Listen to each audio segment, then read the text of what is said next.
Good evening, ladies and gentlemen, and welcome to Mount Carmel Area High School Red Tornado football. Tonight, the Red Tornadoes are back home in the friendly confines of the Silver Bowl for their fight with the arch rivals from across the mountain, the Southern Columbia Area Tigers. It's alumni weekend. The stands are full. There's a buzz in the air. It's football time. More importantly, both teams absolutely need to win this football game. Mount Carmel absolutely has to win. Yes. Southern could get a ding and still maybe squeeze in. Mount Carmel loses tonight, the districts are gone. Well, you look at the games remaining. Of course, this is going to be a tough battle for both teams because they do understand what is on the line for the rest of the season.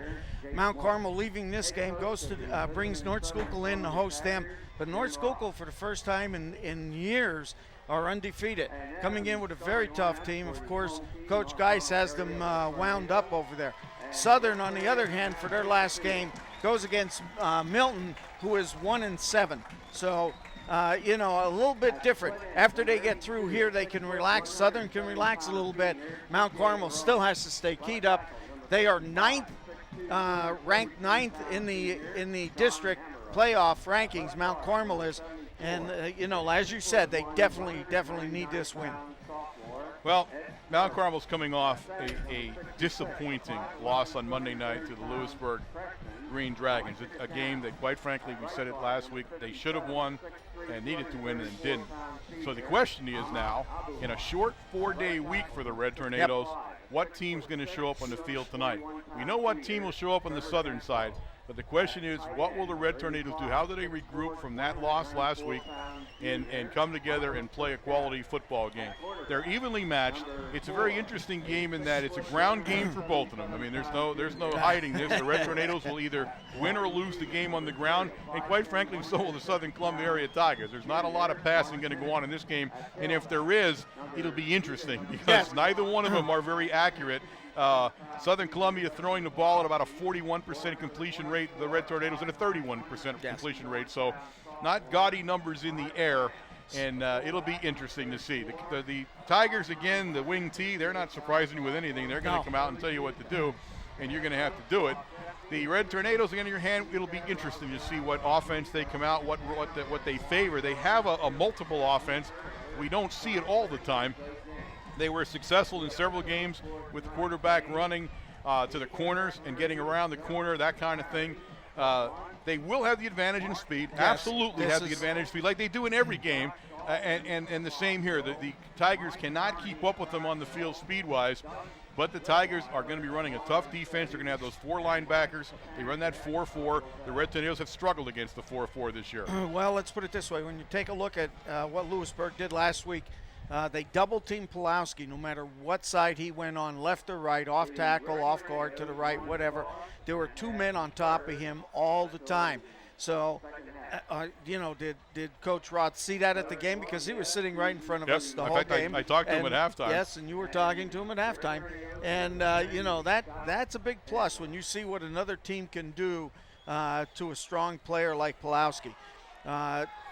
What Lewisburg also did, although did not have the speed that the Tornadoes have, but their defense did string out across the line of scrimmage, and very seldom did the Tornadoes get out to the outside. Well, and that, we had that talk last night at Supper Club a little bit, and of course the 4-4 defense is designed to keep you from getting outside. That's exactly what it's doing. It's stopping you from getting around the corner, because what you're seeing from the Green Dragons and what you're going to see tonight from the Tigers, you're going to see when they line up. Now, again, there's no passing threat here, so they're going to walk those 2 outside linebackers up to the line of scrimmage and split them a little bit out. And again, try to get around them is very difficult in that formation. Now, it does leave the middle open a little bit, but again, I don't know if you can win the game running up the middle. It's not what Mount Carmel does the best. Now, of course, Shoestack, he can run anywhere, but I don't know how much Shoestack can actually run the ball and win the game. So they have to find a way, one, to back those linebackers off the line of scrimmage, and at this point, I'm not sure how they're going to do that. I really don't. Folks, it's a great football night. The first nice football. Monday night was nice. That was a great night. True, but it was Monday. The first Friday since I guess ceilings grow. The first game that it's actually nice. And I want to say nice in that it's not raining, but it is misty and almost a drizzle. So I don't want you to think we're going to go on a Friday night without rain. I'm looking at the lights, and there's a little bit of a touch of rain in there right now. So it'll be interesting. The Red Tornadoes won the toss, and as is their wont, they will defer and kick to the Tigers. Down deep for the Tigers is number 5 on the near side to us, and that's Tyrell Thomas. And I believe on the very far side over there is 7, I think, Halleck, but I don't want to be sure on him till we see him turn towards me. Of course, Roman number 82 kicking off for the Red Tornadoes. I'm waiting for him to turn him. It is 7. It is Halleck. So Jared Halleck, the other guy, he's on the far side. The Red Tornadoes break their huddle, and they're getting ready to go. We want to say hello and welcome everybody out on the internet, and our apologies. And I do want to say, while it didn't help you at all last week, it was not our problem. The fault was with the carrier, not with us. We were not sure we were even on or not, but we apologize. It's going to be Thomas down around his 5-yard line, number 5, trying to find a seam, and he does. And Thomas will have to be ridden out of bounds by Karicki, but not before he gets up to around the 40-yard line of the Tigers. We're going to take over 1st and 10. We do appreciate the phone calls from people who did call us to tell us that we weren't on the internet, because again, everything on our side showed us that we were. So as you were standing there looking at the monitor and it says on air. So we do apologize, and we're doing everything we can to correct that. But again, it was not on our side of the broadcast that it happened. All right. The Tigers are out again in the wing tee set. That's what they do. They give it to Morton, and he's the guy that'll carry the ball the most here. The quarterback is number 19, Jake Townsend. He's a junior, 6 foot, 165 pounds. But number 28, Morton, does the bulk of the carries out there. And also number 5, you'll see Thomas pretty much coming into his own in the last couple of games from what we saw in film and what we understand from them. Coach Roth said that Tim Benner, he may be out of the game. He's the other guy to look for. He's number 3. Ball's on the ground, and it'll take Thomas to fall on it, and he falls on it back at the 34-yard line for a loss on the play. That was just a miscue between the quarterback and Thomas. That time sort of hit Thomas in the thigh. The handoff was a little low. He was trying to skirt around the end.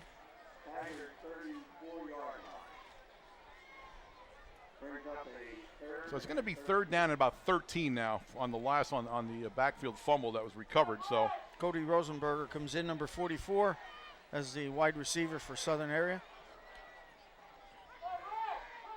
Split backfield for Townsend. Townsend fakes it and looks to throw the ball immediately, throws downfield, and in and out of the hands of Minnick. It was an interception had he held on to it, but it will bring up 4th down and 13, and the Tigers will be kicking.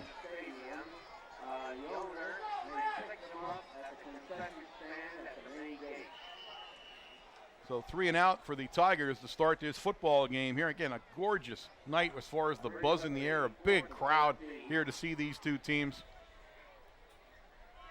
Deep for the Red Tornadoes is Pulowski down at his 30, and Lamb about 10 yards beyond that. Number 7 is the kicker. That's Halleck. Short kick. And it's a short kick by Lamb. Now, Lamb signaled fair catch. They hit him, and there was no penalty, and I thought, quite frankly, that is a penalty. So I'd have to ask why that wasn't. We have seen some interesting officiating in the last few games, and I'm not making excuses. Obviously, I wasn't making an excuse for last week's game in Lewisburg, but I would have to truly question some of the calls that went on last week. But that was last week. This is this week. We'll start off in an I formation. Shoestack in front of Pulowski. He has 2 guys out to the short side of the field, the Southern side in the formation. Southern's in a 5-2. And Pulowski will pick up 9 yards on his first carry out to the Red Tornado 49-yard line. A little different than what we're used to seeing here. Southern area defensively is noted for a 4-4. They come in, their first defensive stand is in a 5-2, and Pulowski breaks it off tackle, left guard, and picks up 9 yards. He stumbled coming through there. He was trying to make a cut, and just nobody touched him. It's just that he couldn't get his footing on the grass. Well, what you're seeing there is, look at the line of scrimmage. That's what you're seeing. Is it's almost a goal line defense. Yes, it's a 6-man line. That's what they're putting in. This time they're all over Pulowski on the play. Morton with the first hit. But you take a look here. We had 2 guys downfield, nobody covering. It looked like number 84. So or Stutkavich, number 85, of course, McFadden. They were both downfield, and nobody was even around them. a 3rd and 1 now from the 49. We're in the heavy formation. We're heavy to the right of the formation, and it's going to be Pulowski. And Pulowski makes a nice cut and will pick up the first down. He's in Southern Columbia territory at the Southern Columbia 48-yard line. I tell you what, that was a goal line stand defense again, and you're seeing what we talked about last week. Anybody that's watched us on film are absolutely disregarding our ability to throw the ball now and jamming the line of scrimmage. They're putting 7 guys, 8 guys on the line of scrimmage on every run play. Jake Klayman, number 12, comes in for the Tornadoes. He's going into the tight end unless there's a shift.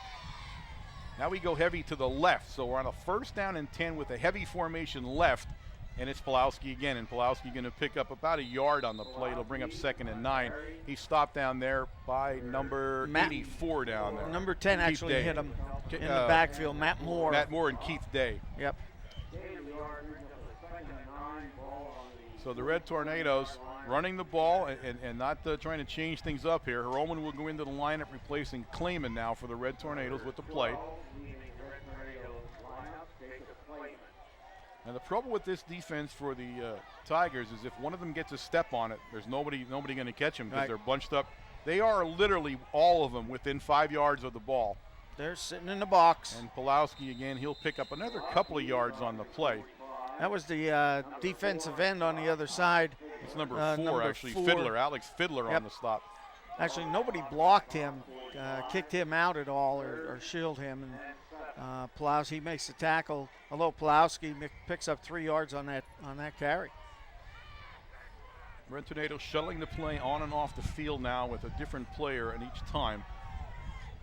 We've seen Stewart move to the sideline sometimes for the play, but right now they're content with shuttling in. Now they're going to go back into a straight I formation. They bring Minnick back across the formation towards the Red Tornado sideline, and it's a pass play. And Stewart's going to look downfield, and he's got Shoestack, but overshoots him.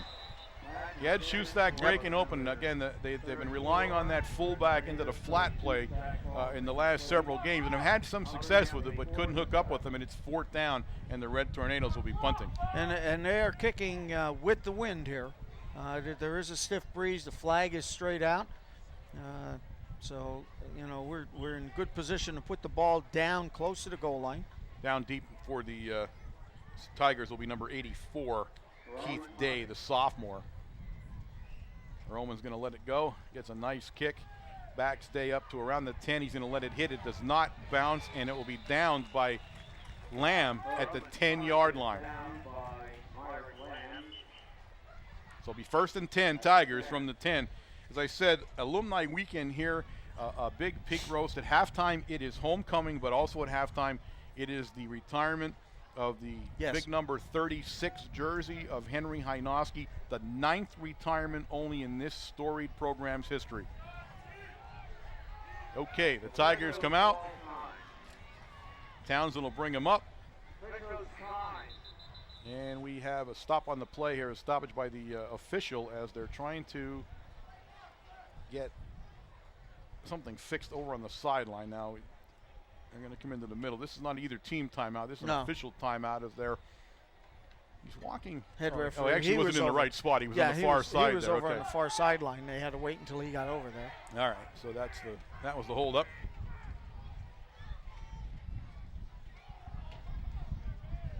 Number 14 on the carry down there, and that's Dave Shoup, and he's stopped by the Red Tornadoes immediately by Karicki and Roman. They're playing, again, a tandem team here. The two of them played an outstanding game defensively last week for the Tornadoes. Gain of a yard on the play, 2nd and 9.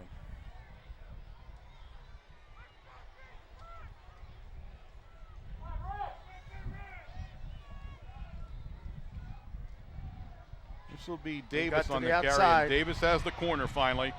And Davis will be driven out of bounds around the Red Tornado 26-yard line. That was just a straight handoff to the outside. They had both guards pulling, and the lead back, the fullback was blocking. Here you see it coming. He makes makes a nice move there. You see where Thomas is so shifty there as he makes the nice move, and it's going to take Demko first hit him, but they drove him out of bounds. But now they're going to place the ball at the Southern 29, so it's 1st and 10 from the 29 for the Tigers.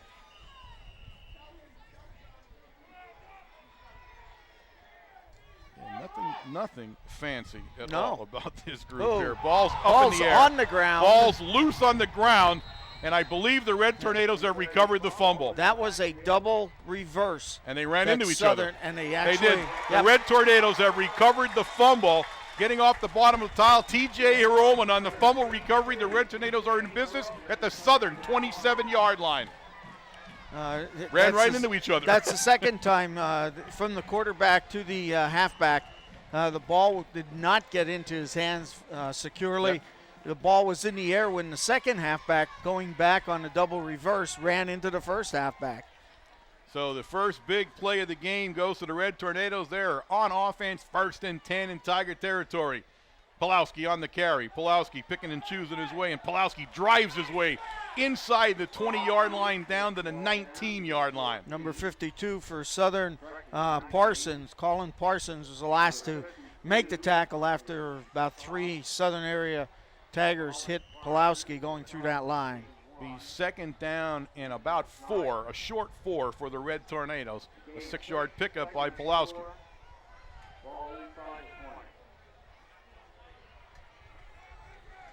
Shotgun formation for the Red Tornadoes. They're going to do a twins, and now they bring Lamb across. So they're now in a trips formation, but it's a pitch out option. to Pulowski, and Pulowski's free. We got Pulowski a flag. Takes it into the end zone, but a flag down at the 20. That's going to be coming back. They're going to call holding right at that point. What a pretty play that was. Yes, it was. Nice play. I didn't see the hold, but there it is. They're Yep. calling it. Nothing you can do, but I'll tell you what, I'd certainly come back with that play. The defensive end for Southern area went right at Stewart, and Stewart automatically pitched it to Pulowski, and there was nobody came up from the corner. We haven't seen that play very often this year. That's a new one, or we may have seen it once, but it's not very often. But you put Lamb in motion across the formation, which ends up in a trips formation to the left, and you run right, which is really a neatly designed play as the entire Southern defense shifted with Lamb as he was moving across. The penalty will make it 2nd and 14, the ball back at the Southern 30-yard line now. Again, a twins formation right and left here. Stewart is in the shotgun. Stewart goes straight back. This is a screen pass, and it's Pulowski.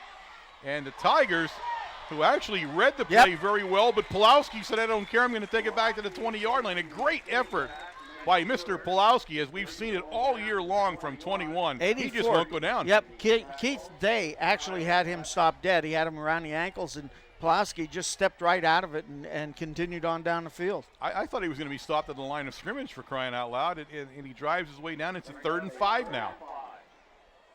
Stewart will stay in the shotgun formation. Again, a twins formation on either side from. But we fake it to Pulowski and Stewart on the keeper, and Stewart's going to take it out to about the 17 or 16-yard line. He's very close to the first down, but I don't believe he got it. He's going to be about a yard, less than a yard short. It's 4th and less than a yard for the Red Tornadoes. They'll place the ball down at the 17-yard line. The Red Tornadoes trying to capitalize on a Southern Columbia Tiger fumble here in the first quarter. The score is tied 0-0. There's 4:36 remaining in the quarter. And the Red Tornadoes again come out on a 4th down and less than 1 in a shotgun formation in a trips. And it's Pulowski, and Pulowski is not going to get it. He's not going to make it. And that's not the play I would have run. Nope. I'll tell you what, I'm not sure why we did that. A good pursuit by Southern. They just collapsed right over and stopped him from getting around the end. That was actually number 70, Snarsky. Ben Snarsky did a great job from that tackle position. Just too slow of a play to go on a less than a 1 yard. We were in a shotgun formation, split 2 guys wide right, 2 guys wide left, and then tried to fake it at first, and then Pulowski taken, and they stopped them. So a big play by the Southern defense. They're back on offense now. They're back at their 18-yard line, and it's going to be Morton. And Morton runs into a wall of Red Tornadoes. He will lose a yard on the play. He stopped down there initially by Cody Shustak. Yep, Shustak, Abumar, and you see the replay, and he stood no chance on this one as they totally clogged. He ran into his own man trying to make the turn. And Tommy Hynoski's in there.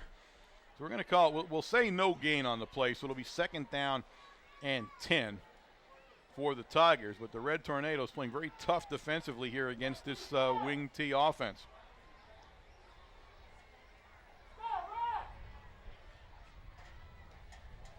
Again, this time it's 5. Thomas trying to get around the end, and it's going to be stopped down there by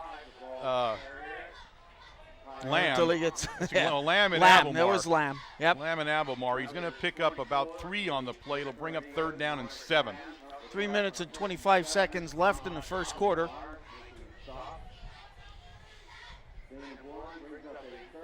This should be a fairly quick game because you won't see the ball in the air much. The ground game, they'll get through the game fairly quickly here.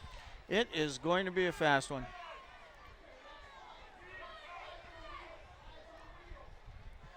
Townsend back to pass. He has a man over the middle, and either it's incomplete or it's fumbled. Right. Either way, he didn't hold on to it. The guy hit was Jared Halleck. He had great defensive pressure for it. I didn't see who it was. That by was the Red Minnick. Tornadoes. Minnick. Minnick was and Minnick guarding pulled him. it right out of his hand. Yep, right from behind. He came around from the backside and pulled the ball down. Because Townsend threw the ball perfectly, hit him right where he needed to hit him, and Minnick made a nice defensive play and pulled the ball right out of Halleck's hands there. So it's 4th down, and the Tigers will be punting. Yep. And Halleck will do the punting. Halleck is a senior, a 6 foot, 170-pound senior here on the Tiger team. Pulowski standing around his 42-yard line. And it's a high kick. It's going to bounce down and down. Yep. In the scrum, it hit one of our players, of course. Now they're going to unpile it. The ball's right at the 50-yard line. The Red Tornadoes have recovered it. It does amaze me. It's Hoskins who comes off the bottom of the pile. It always amazes me how you're standing around a ball that hits while nobody. Again, it's a communication thing. Somebody needs to be yelling to everybody where it's hitting it. That is true. But in his defense, he did get tangled up he with got hit two by, other he got hit by a Southern guy. You're right. Southern guys, and he was actually taken down on top of the ball. Yeah, he actually fell. You're right. Yep. I'm a little harsh on that one because otherwise, but he was standing right by it either way when he got hit, though. So you got to be careful when you're back there. I formation, Red Tornadoes, and they give it to Pulowski. And this time Pulowski's going to go nowhere. Getting off the bottom of the pile down there is big number 79, Tom Skatroma. He also had some help down there from Matt Moore. So no gain on the play. It's going to be 2nd and 10. So Clayman comes in. Both defenses playing very well so far in the first quarter, Wayne. Yes, they are, and it's what everybody expects. Southern area and the Tornadoes come out every year in and year out, and almost kicked the center in the head there that time. Pulowski trying to get outside. Pulowski's still on his feet, and Pulowski Pick up will about gain a yard. about a yard when it's all said and done. Great lateral movement, and let me finish that up.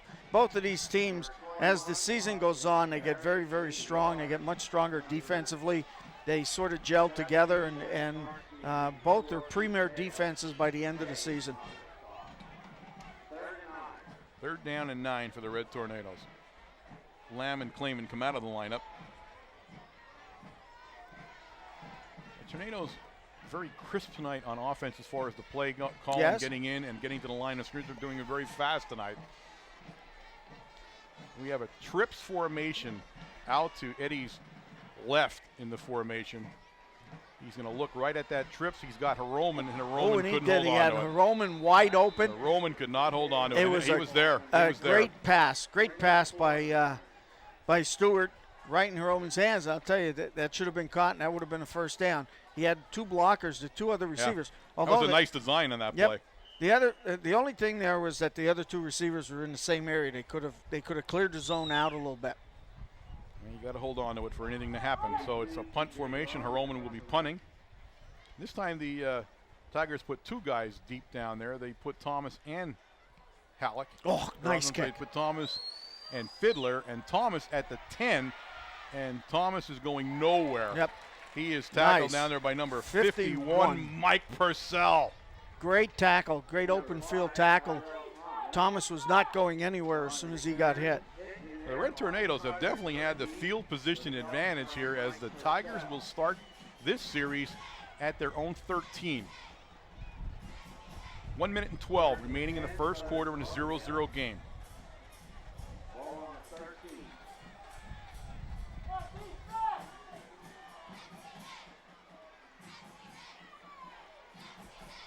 Nice run by number 44 down there for the Tigers. That's Cody Rosenberger. Rosenberger carries the ball and comes right out of the game. He picks up about 8 on the play. He'll bring up 2nd down and 2 for the Tigers.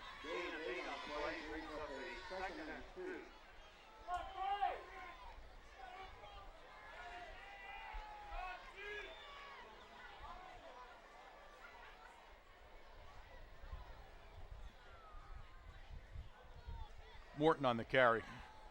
Morton fighting his way for some yardage. He did not pick up the first down where they set him down. He's at the 21-yard line, almost the 22. Yeah, he's a little bit short. It's going to bring up a short 3rd and 1, less than 1 now for the Tigers.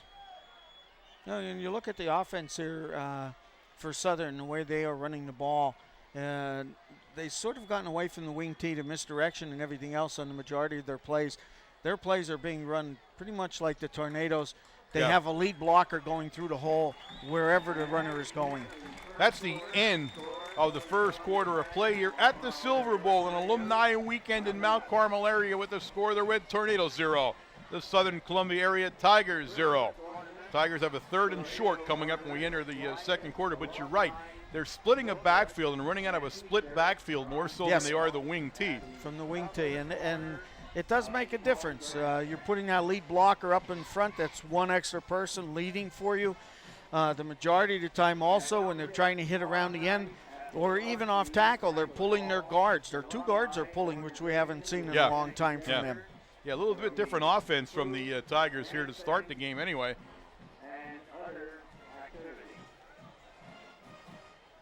Again, Coach Roth is an experienced coach. Oh. He's watched enough film in his lifetime to know what adjustments to make. Certainly you cannot say anything bad about what he has done over the years at Southern area. He has that program has grown and gotten stronger year in and year out. And I'll be truthful, he's a misunderstood coach. He again I say this every year. If anything, he's a shy guy. Yeah, he really is. When you get to know him and you talk to him, and I have had the opportunity to, you really like the guy. I mean, you truly like. He's funny.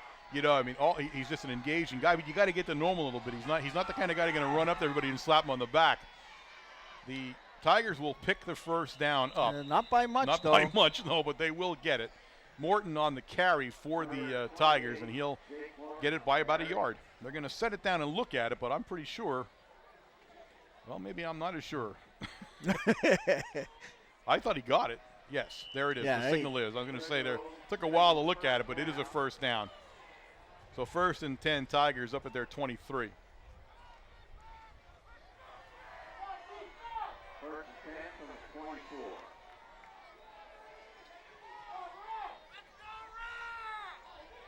Keeper this time by Townsend. As Townsend's trying to get around the end, and Townsend's going to be tracked down hard by the Red Tornadoes. Minnick, number 3, coming up from the corner position to make the tackle there. But also a big number, Trevor Demko, 65. 65 Demko. Finished them. Picks up about 3 on the play. It'll be 2nd and 7.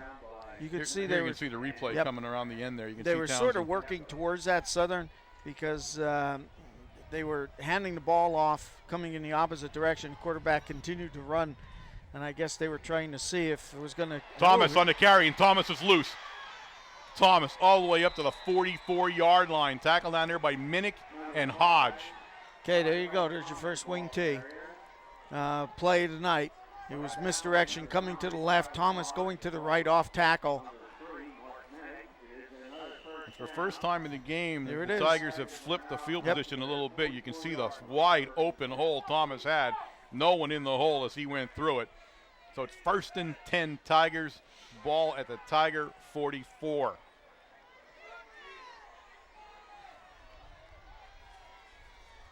Townsend will bring him up. Long count by the Tigers, and it's Morton. And Morton has some room, and a flag goes down. Flag's in the Tiger backfield, so you're almost going to bet it's going to go against the Tigers, and it's a hold against them. So they'll mark that off now. The first penalty of the night for the Tigers. The Red Tornadoes had their first penalty in the first quarter on a hold. This is the 14th meeting between these two teams. Tornadoes are ahead by a game, 7 wins to 6 losses. So this is the rubber match, as it would be. You're the mathematician here, remember? I can't be counting like that. Really? No, there's no reason to. It just hurts me. John Ambrose, number 55, goes in. Number 74, Smirlik, comes out on that defensive side. 1st and 21 now as Townsend goes back to pass. He's under pressure but lets it loose, and he's got his man. He has got number 5, Tyrell Thomas, down at the Red Tornado 40-yard line. Pulowski on the stop. Thomas is still down on the field. Just trying to get them untangled, that's all. Well, Thomas is shaken up, though, somehow. Yeah. They're going to get him up. He's going to get to the sideline. So Thomas hurt on the play, but a big pass play from Townsend to Thomas out to the 40-yard line of the Red Tornadoes. Townsend looked like a seasoned quarterback there. Yeah. He dropped back into the pocket, and the pressure came to the outside, and, of course, he steps inside away from the pressure. Now they're in a traditional wing set here, and it goes up the middle. And Morton driving, and the Tigers on the move now defensively. Right up the middle that play went. Again, the Red Tornadoes struggling with the wing tee a little bit. Pickup of all, almost 9 yards that time. 8.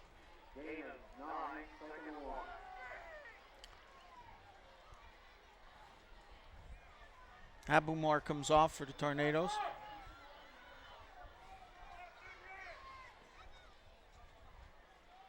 Long count, and it's Morton. Morton trying to get the corner. Morton does. Morton still Morton still driving. Big run by Jake Morton. Inside the Red Tornado 20-yard line to the Red Tornado 18. Pickup of about 13 yards on that carry. Lamb on the stop for the Red Tornadoes. Yeah, Morton was hit a couple times in the backfield, actually, before he got to the line of scrimmage, but not wrapping our arms and making a sure tackle. Ball on the 18-yard line now. 1st and 10 Tigers. No, and double they're move. Going to have a penalty as both of them stood up. They had some success in the wing tee, but they look like for an offense that's been their bread and butter forever, they're struggling to get it go right here sometimes. They've had most of their problems in the wing tee tonight. The fumble occurred on one of those wing tee double reverses, which was blown up, and now they both go offside. So the Red Tornadoes they're gonna try to get Abelmar, and now he can't get into the game, so they're gonna get him out. All right, 1st and 15 now, and again they're in the wing tee again now. Shoop, and it's going to be Shoop, and it's a double reverse. It's one of those inside pitches, and they were pitching it to Thomas, and that was. Again, they're going to have to work on that play a little bit. The timing of that play is a disaster, and he had trouble hanging on to it. And there's a loss of about a yard, another yard loss on the play, but that's a dangerous play. They're too close together somehow when they're making the exchange. Thomas looked almost surprised by it, and actually that's what caused him to go down as he was reaching back for the ball. So it's 2nd and 16 now, the ball at the 26-yard line. Now they're in a more split backfield as Townsend's going to throw the ball. Plenty of time. He looks downfield. Oh! Almost intercepted by Hiroman. He had the ball in his hands but couldn't hold on, but a good defensive play by T.J. Hiroman. And he played that exactly the way it was supposed to be. That was textbook. He was watching the ball coming. He took an angle on the ball. He let the receiver go because he knew either he was going to block it or make the interception, and, boy, he went for it that time. All right, an obvious passing down in 3rd and 16. They'll leave Morton in a one-back formation, kind of a wing tee look for them there. And it's a quick pass by Townsend as he looks downfield. Good protection for the defensive side by Hiroman. Hiroman again. He was trying to hit David Shoop, but Hiroman had him completely in the right spot. That was perfect defense to stay and use the sideline as an extra defender. And now it is 4th down and 16 for the Tigers, and we'll see. They're going to attempt the field goal, and they actually might make it. It's a long field goal, Wayne. It's the ball's on the 25. 42 yards, 41. So Brian Snyder is in the game to attempt it. He puts it up, and it's going to fall short. No, good. I'm sorry, he did it. A 42-yard field goal by Brian Snyder, the senior. and they're up 3-0. Just like I thought it was. It went under the bar. It was that close. That close, but it was enough to go in, and there you have it. You don't see many 42-yard field goals here in the Silver Bowl. You don't. But Mr. Snyder got to let you see one there, and it's 3-0 Tigers at the 7:51 mark of the second quarter.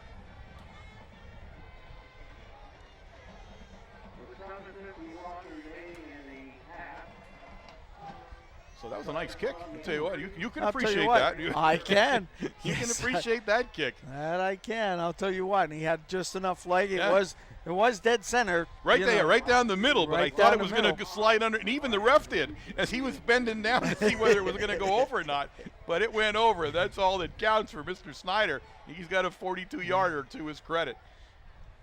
That's impressive. Yes, it is. I have to say that. I did that for years, and that's impressive. All right, Mr. Snyder will be doing the kicking off, number 37 for the Tigers. He's going to be kicking deep down there. You have Hodge now in that receiving lineup for the Red Tornadoes. He's at the 15-yard line.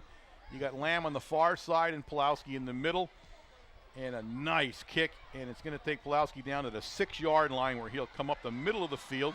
Pulowski has what a play. I'll tell you what. Yeah. If it wasn't for Morton, that would have been a touchdown. That he was had a the touchdown. sideline. He was on his way, and Morton made a nice tackle to bring him down. The Red Tornadoes start at the 29-yard line. Morton came out of nowhere also. Here you see on that one. If you can see, look at the room he had. Yep. Look at where he was heading to. There was nobody there, but Morton makes a nice play on the kickoff. The Red Tornadoes will come out in a trips formation. They are trips left in the formation, but it's a keeper all the way by Stewart, and Stewart will pick up about 4 yards on the play. Number 52, making the tackle, Colin Parsons. 52 on the stop, Colin Parsons for the Tigers.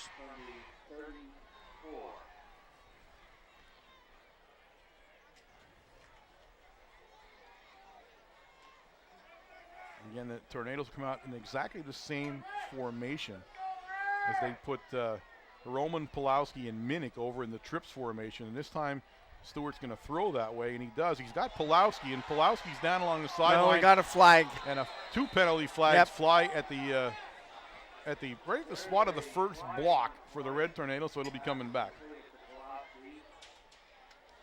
I'm not sure what that was. I don't know either. Now that's the second time they've run that play, and the second time it's happened. Let's see what the call here is, though.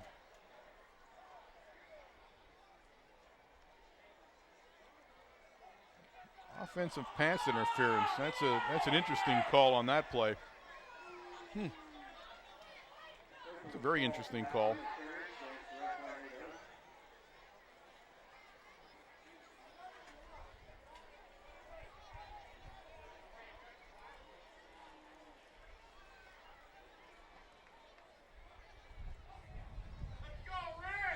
So they're going to mark that off, and that's going to be a biggie. It's all 15. The way back inside the 20-yard line down to the Red Tornado 18-yard line. So it'll be 20. Is it third down? No, wait. It's second down.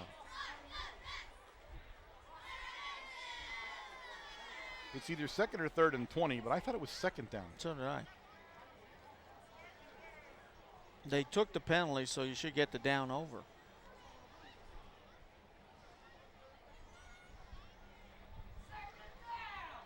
It's second down, folks. They're still showing third, but it's second.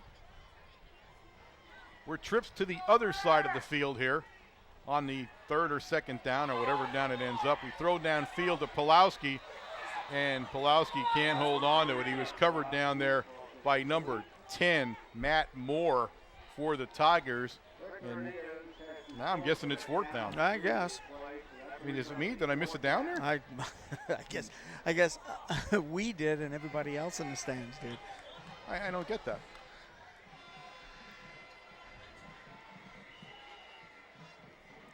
Well, it's fourth. Roman will be in the kick, and now field position has changed, as I talked about that, as the Tornadoes are going to be kicking from their 5-yard line now. Fiddler and Thomas deep for the Tigers. Nice kick by Hiroman. It's going to hit down at the 49. The Red Tornadoes are going to let it roll, and it's going to roll dead around the Tiger 42-yard line where it's 1st and 10, Southern Columbia, as they cling to a 3-0 lead here with 6:31 remaining in the second quarter here at the Silver Bowl, the dry Silver Bowl. And I know nobody will recognize that who are going to see this on Wednesday. They can't remember the last time they actually saw it without any rain pouring down on it.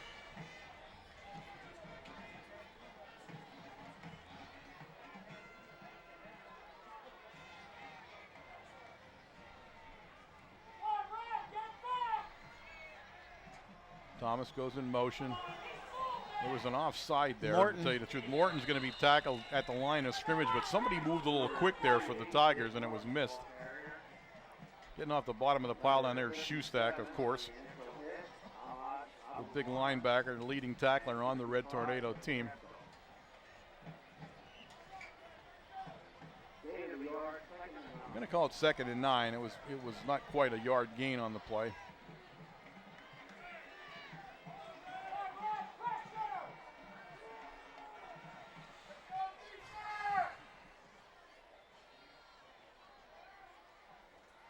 Double reverse to Thomas, and Thomas still on his feet, and Thomas fights his way. Hiroman on the tackle, but fights his way to the 48-yard line. DJ Hiroman again coming through and making the tackle. And again, if Thomas breaks off that tackle by Hiroman, he's picking up some big yardage.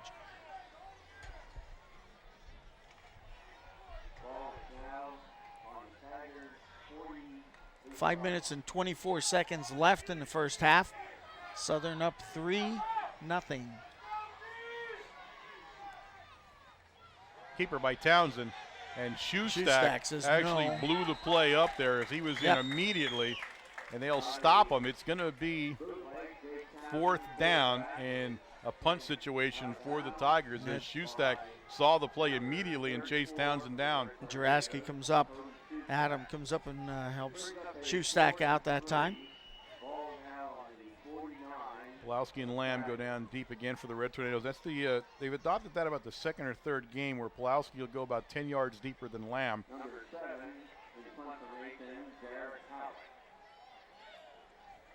Halleck in the punt for the Tigers. The Red Tornadoes put no rush on whatsoever.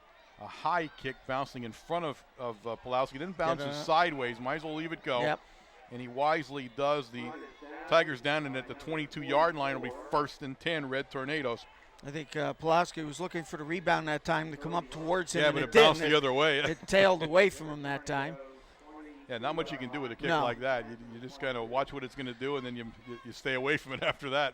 Rosenberger down the ball for the Tigers, down quickly for them. And the Red Tornadoes go on offense with exactly 5 minutes left. And I said this is a very quick game because neither team throws the ball much.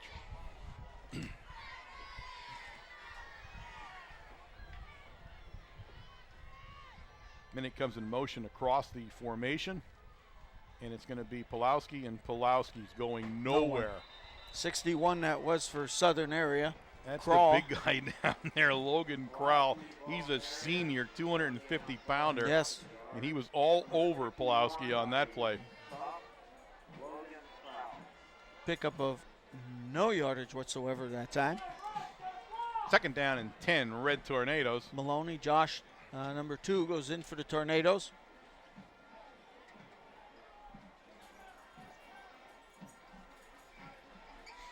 I formation. One guy split right, one guy left, and now the guy on the right comes across the formation. That's Minnick. And it's a run play to Pulowski, and Pulowski's going to pick up a couple of yards at best. Southern defense very tough inside right now. Again, getting off that pile down there again was number 61, Crowell. Some help down there from 81, Ethan Snyder. Lamb is in, number 24. Pulaski comes out and gets a rest. Pulowski's a little bit of limp in him there as he's coming off. I don't know if he has a cramp or what's going on there, but he's limping a little bit. So Lamb goes into the tailback spot in back of Shoestack on a 3rd and 9, and Stewart goes back to pass on a straight drop back, flushed out of the pocket, and he's running, and he's going to be driven out of bounds around the 25-yard line. So it'll bring up 4th down and a kick situation for the Red Tornadoes as their offense now has stalled.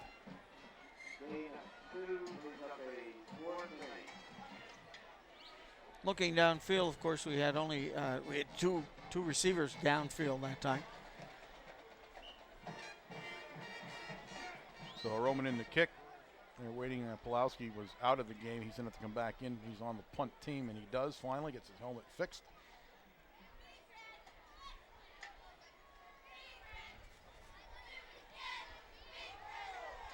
Fiddler this time from the 48-yard line, and he is buried back at the 45-yard line.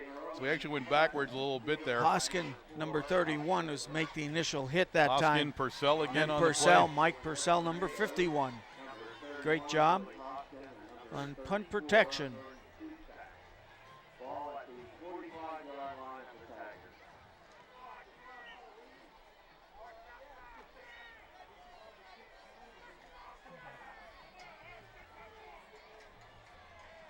Split backfield now for the Tigers. Thomas on the carry. Demko actually on the hit for the Red Tornadoes. And so Tommy Finished off by Schustak, but actually Demko. Tommy Hynoski came through the gap there and made the initial hit about the line of scrimmage, and some good play there by Hynoski. 3:04 and counting here in the second quarter. The Tigers lead the football game on a 42-yard field goal by Snyder. It's 3-0. Back into the wing tee now. Townsend goes straight back, and Lamb was all over him. It's a screen pass. Juraski along the sideline. We'll see if Hynoski was able to knock him out before we got to the first down marker. It's very close. He's in Red Tornado territory at the Red Tornado 45-yard line, and that's pretty much where the marker is, so we'll see what they call this. Tell you what, it was a good read there by Lamb. Myrick Lamb put some big pressure on the quarterback. Quarterback just barely turned around to get that ball off. They're looking hard at it. It's first down, Tigers. So first down, just inside the Red Tornado 45-yard line.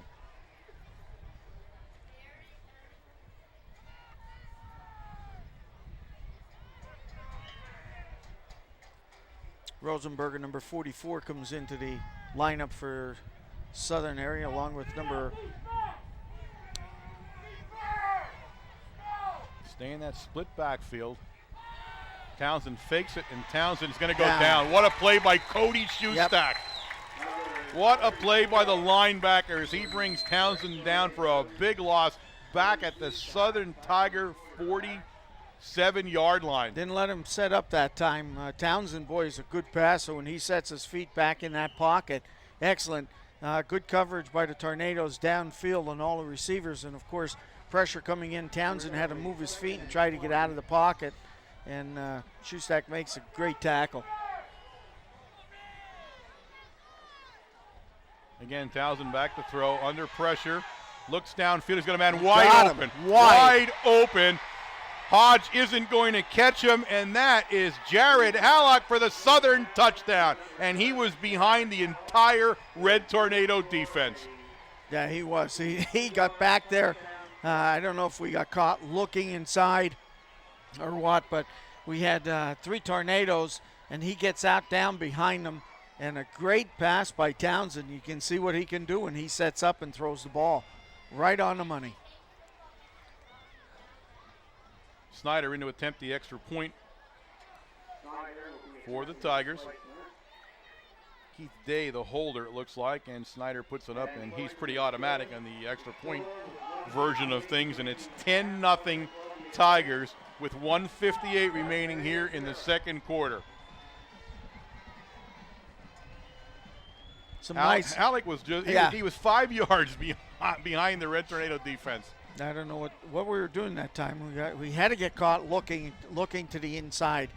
Halleck just came from the outside. It was an outside-in pattern. He ran for the goalpost and just got behind everybody. So the Red Tornadoes will await the kickoff from Snyder here. Snyder will be kicking off. This time Pulowski in a little bit different setup. Pulowski's now the guy closest to the Red Tornado sideline, and Hodge goes into the middle with Lamb on the far side in his usual spot. So I'm not sure what dictates, what that lineup is, but unless Snyder kicks to this side all the time, I'm not sure. Well, it just might. If you remember, did Coach Brennan do that a lot? Kick from the hash mark, and tried to pin everybody to the left-hand side over here all the time. Yep. So Snyder tees it up and says that he is ready to rip. I'll tell you, Snyder's one of the bigger kickers out there. Look at the size of him. Yes. And he does, and it's going to be Hodge back at his 5-yard line.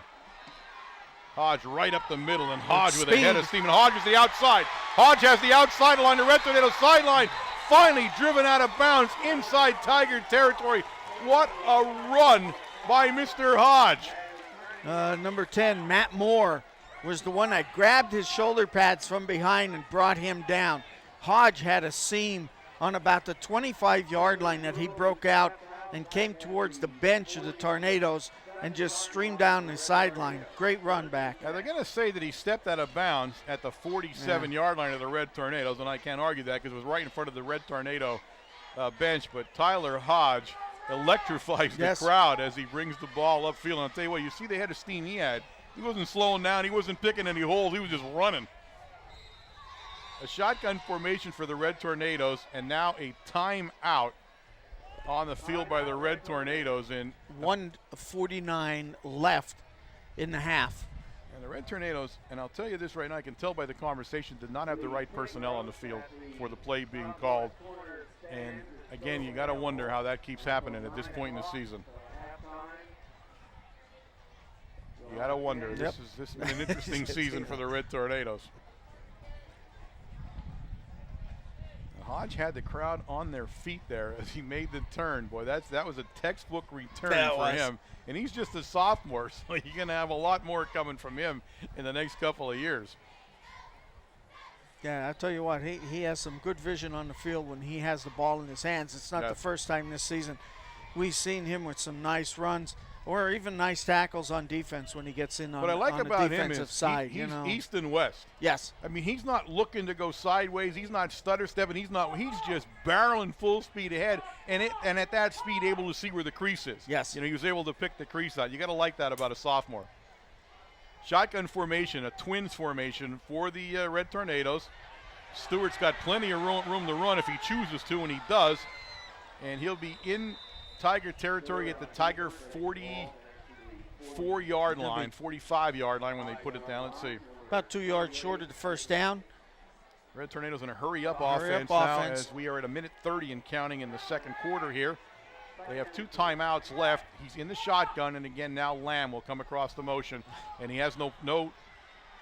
It's not the guy he wanted in motion is what the problem is, but he hits Lamb, and Lamb tackled immediately at the line of scrimmage by the Tigers down there as soon as he caught the ball. That is, I believe, number 10. I'm trying to see is that Matt Moore? That Matt Moore. Yeah, it was Matt Moore. Matt Moore. He's having a nice defensive game for the Tigers. And the Tornadoes call a second timeout with a minute exactly remaining.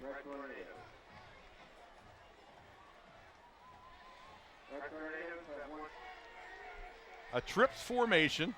Trips out to the left of the field. Stewart looks at the strip, and he looks downfield. He was trying to hit Pulowski, and once again, number 10 down there, Matt Moore, broke it up. He had a guy along the sideline, Minnick wide open. I don't know if the Tigers even saw him, but neither did Stewart, so it won't make any difference. 56 seconds now remaining on the clock stoppage for the incompletion, and Minnick's going in and saying to him, hey, they never even saw me in the formation. Well, that might be. If they come out in the same formation, you know they're going to run it again.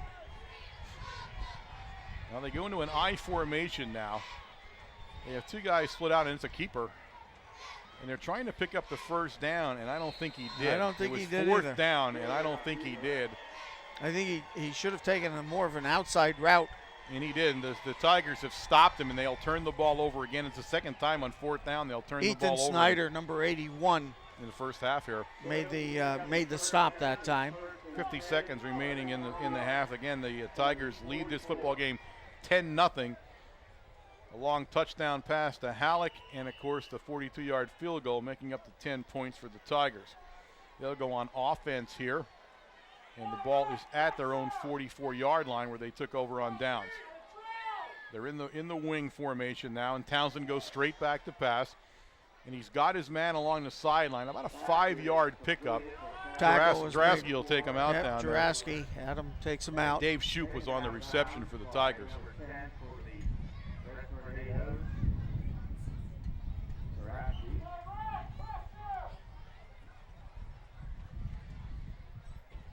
Second down and 5 now for the Tigers. Ball up at the 49-yard line.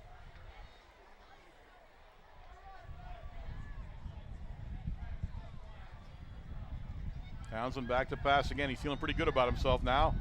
Downfield that time. Good defensive effort by Minnick, number 3 for the Red Tornadoes. He knocked the ball out of his hands. Great defensive play there. He's right where he won it, and a penalty flag. We got holding on the southern area.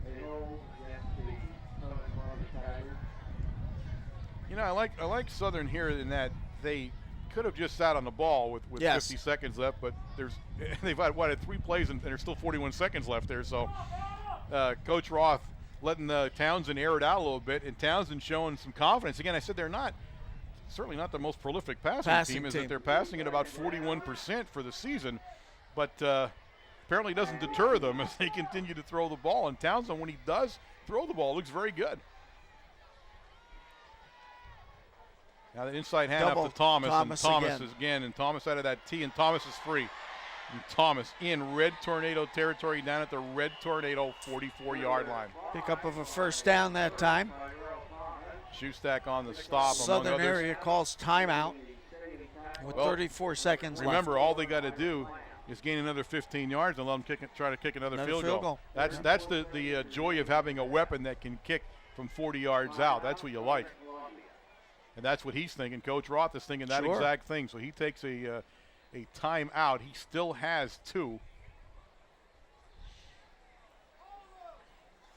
But he's thinking 3 points here if he can, and that's, if I were them, I'd be thinking the same thing.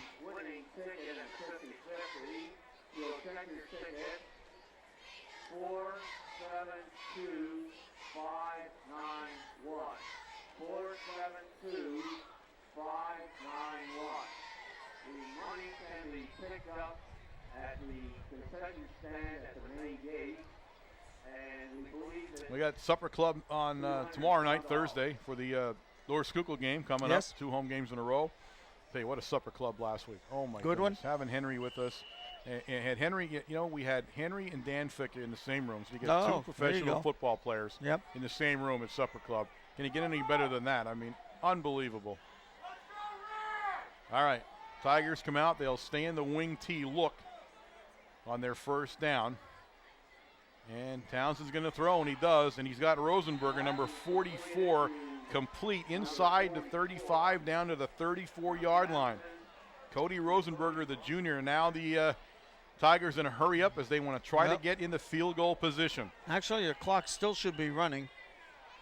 Oh, I don't know why they call for an official timeout. No, they're going to measure. Okay.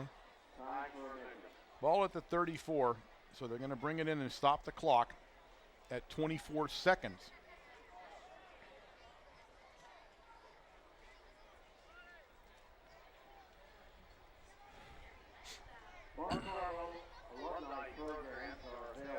Chain gang comes in.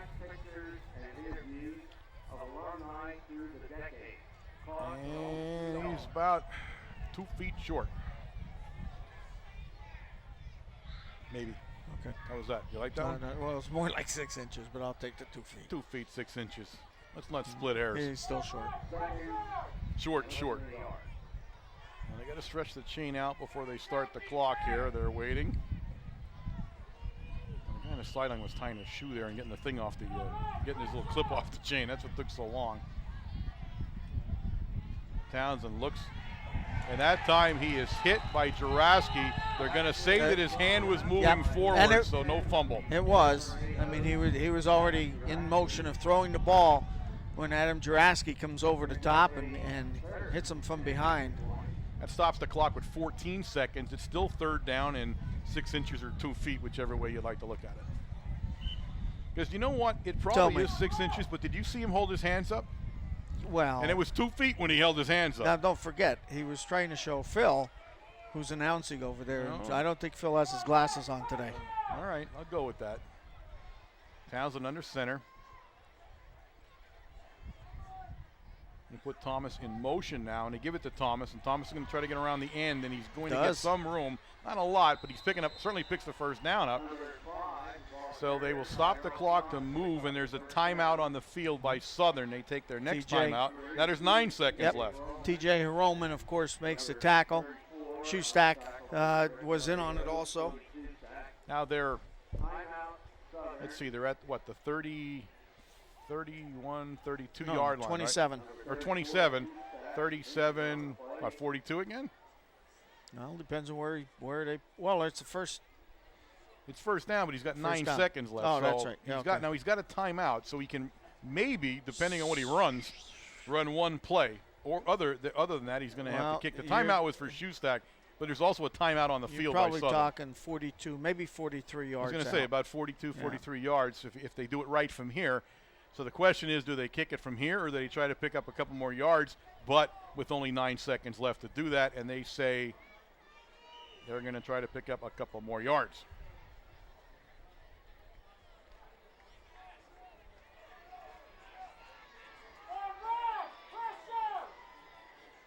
All right, they'll come out in the wing. Towns is going to throw the ball. He looks downfield, throws. He's got a man wide open. And that is a touchdown. He hit Billy Shoup wide open along the sideline. 3 seconds. Shoup takes it in for the touchdown. So at the 3-second mark of the half, the Tigers go up. There you see the replay. Look how wide open he is. And I got to question who's covering who in this defensive backfield for the Red Tornadoes, because they're making Townsend look like a Heisman Trophy winner here.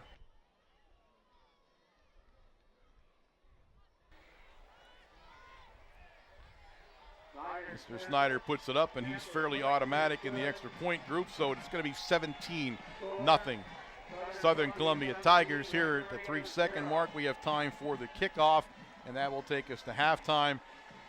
Again, the Red Tornadoes having a breakdown in the defensive backfield, really where these problems are happening tonight.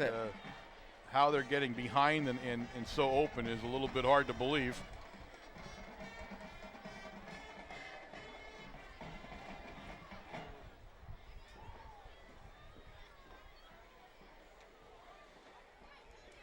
Tigers huddling on their other side here.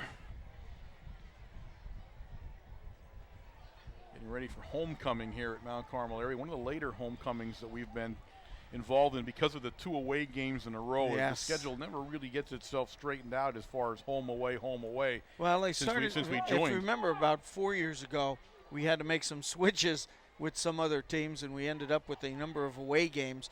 And now all of a sudden, now we get back into the Heartland Conference. It had to reschedule it. It just rolled right back around again. The Tigers squib kick it down to Lamb around the 18-yard line. Lamb's going to try to get around the corner, and they'll drive him out of bounds at around the 33-yard line.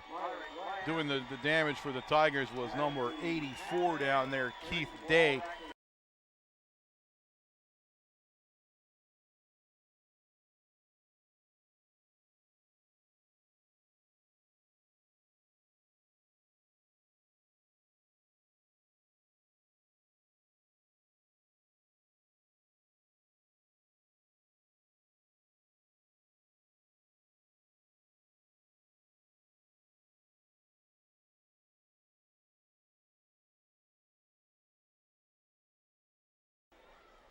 And we're going to keep you posted here as we go. Some of the Red Tornado players not in the halftime. Looks like Juraski's going to stay out. Looks like Abumar is going to stay out. And it looks like, who's the other guy down? It looks like John Ambrose will be staying out as escorts for the homecoming contestants. Is Greg Sakavich a contestant, or is he Yes, just, he is. just He is. standing there? Because he has my vote. I think he's hoping to be one. Yeah, there's going to be a lot of hope going on there. A lot of hope. We're going to remind everybody out there on the internet, and those of you who see this broadcast on a Wednesday night, WKMC TV is live in the mornings at 7. You can catch all the happenings of Mount Carmel area, and of course, or 7:30. I'm sorry, not 7 o'clock. 7:30. You catch all the happenings of Mount Carmel Area High School live at 7:30. Of course, on Channel 13. So tune in if you'd like to see what's going on. And of course, that goes out through the entire school year. So you'll be hearing about all the different sports coming in basketball, wrestling, both boys and girls basketball, boys wrestling. They don't have the girls wrestle yet. And then in the springtime. So again, it's a pretty neat way to keep up with Mount Carmel area by going to WKMC. Our sophomore representative from Wilburton is Miss Hallie Ray Mazer. She is the daughter of Alice Ann Riley and Seth Mazer.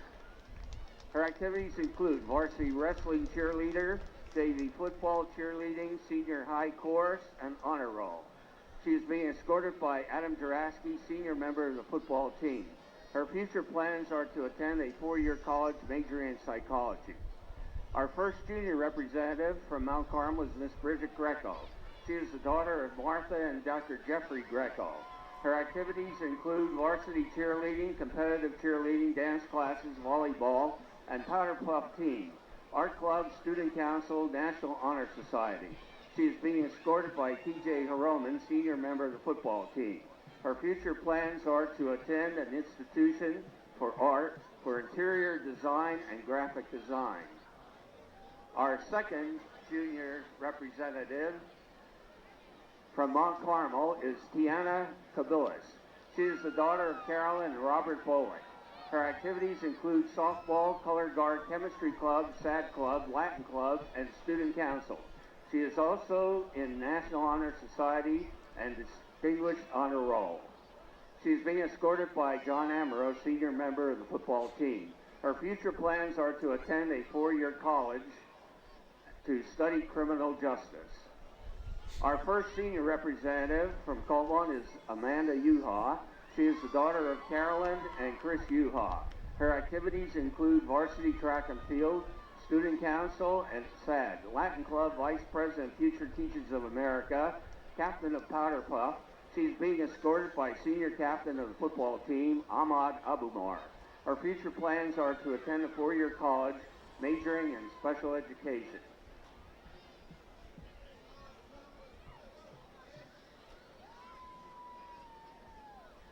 Our second senior candidate from Colbon is Danielle Lawler.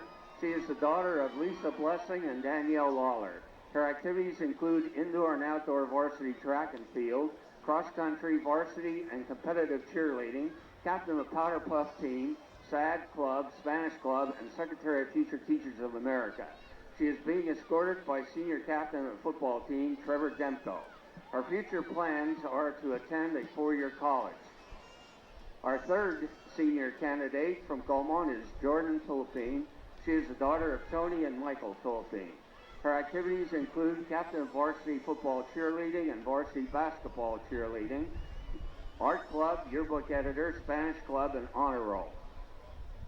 She is being escorted by senior captain of the football team, Justin Pulowski. Jordan was accepted to Bloomsburg University, majoring in sign language. As these lovely young ladies are being escorted to their seats, we would like to thank,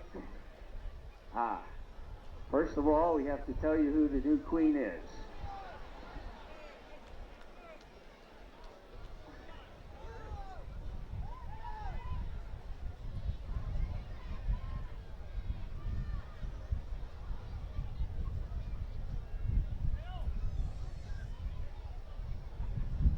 Okay, we got, ladies and gentlemen, let's have a nice round of applause for these lovely ladies and their escorts.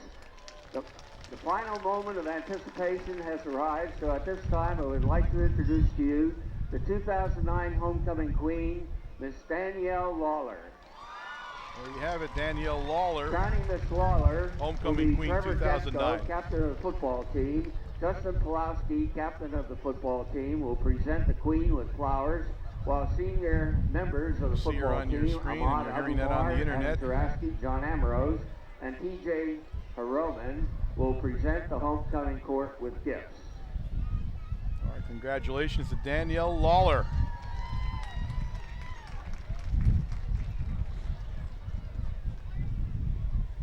And now that we found the last page, as these lovely young ladies are being escorted to their seats, we would like to take this opportunity to thank the following people for their cooperation in making tonight homecoming activities a success.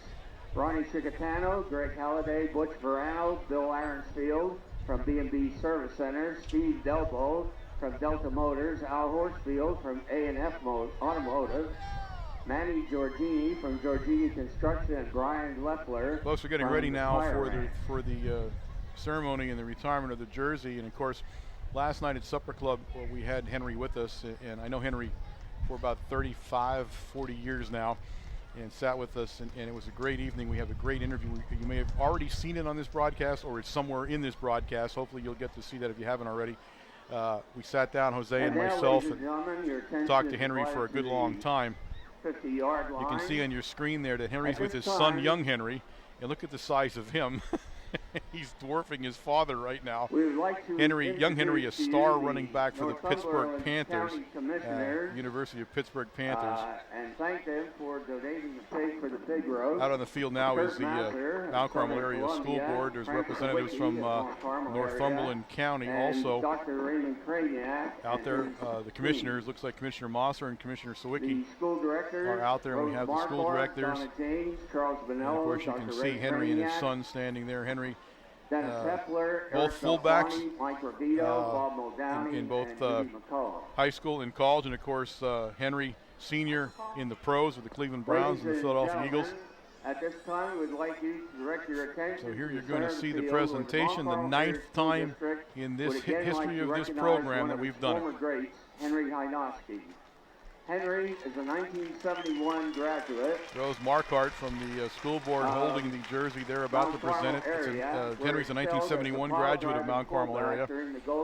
Some of them say it was the golden era of Mount Carmel football. Your era, actually, you were part of that time. Southern Division Championships. Yeah, I'm looking at Wayne here saying that he doesn't have his headset on, but he's agreeing that it was his era also. 34-2 record. And 39 years after graduating from Mount Carmel area, Henry still holds the record for highest average rushing in a career with 8.87 yards per rush.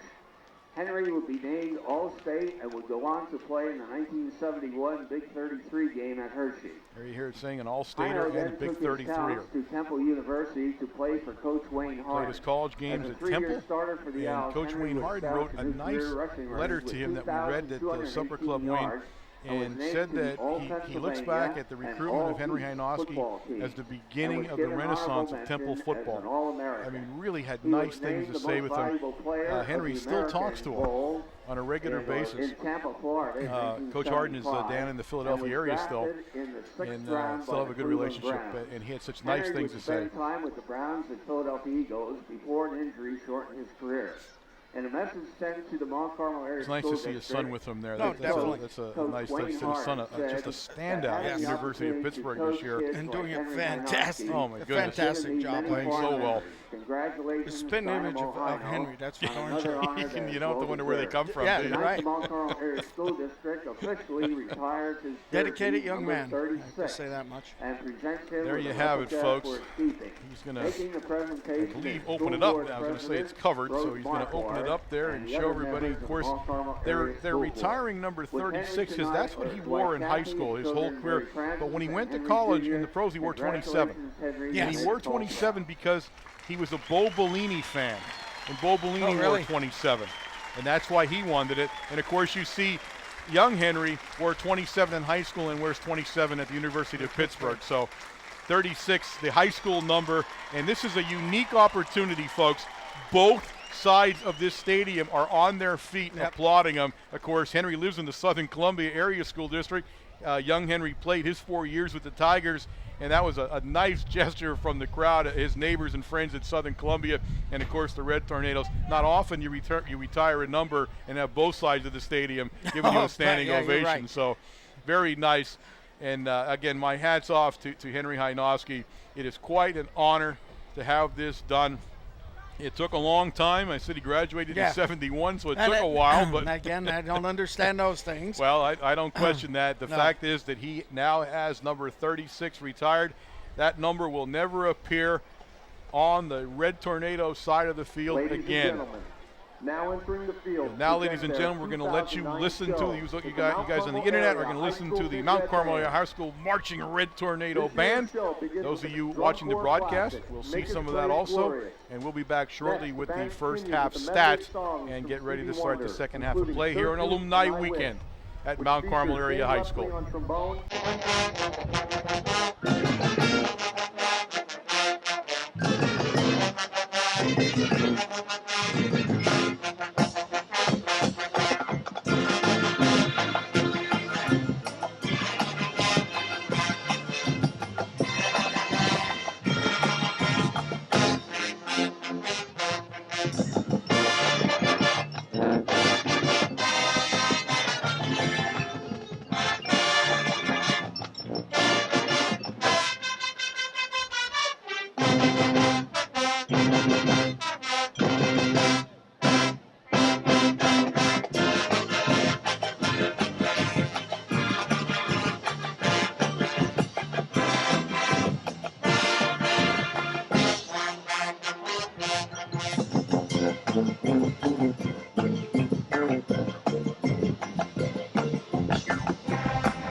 Gotcha, Warren. I'm sorry. I forgot about you guys. No problem. Go ahead.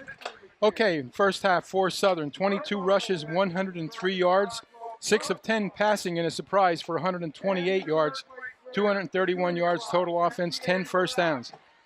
I know that they've thrown more this year, but I think this was a surprise to our guys, and we got to suck it up and get going in the second half. For Mount Carmel, 16 rushes, 40 yards, 2 of 6 passing for 9. Total offense of 49 yards with 1 first down. Obviously, we have to get going, have to do some things. And I don't know. What do you guys think? Well, you're right. The Townsend passing, a bit of a surprise. I mean, I don't know what the backfield was doing, defensive backfield on either one of those plays. But be that as it may, offensively, they're doing what we said they're going to do. They've got 8 men on the line of scrimmage most of the time, and they're spread out enough that what they're saying is you're not going to run outside.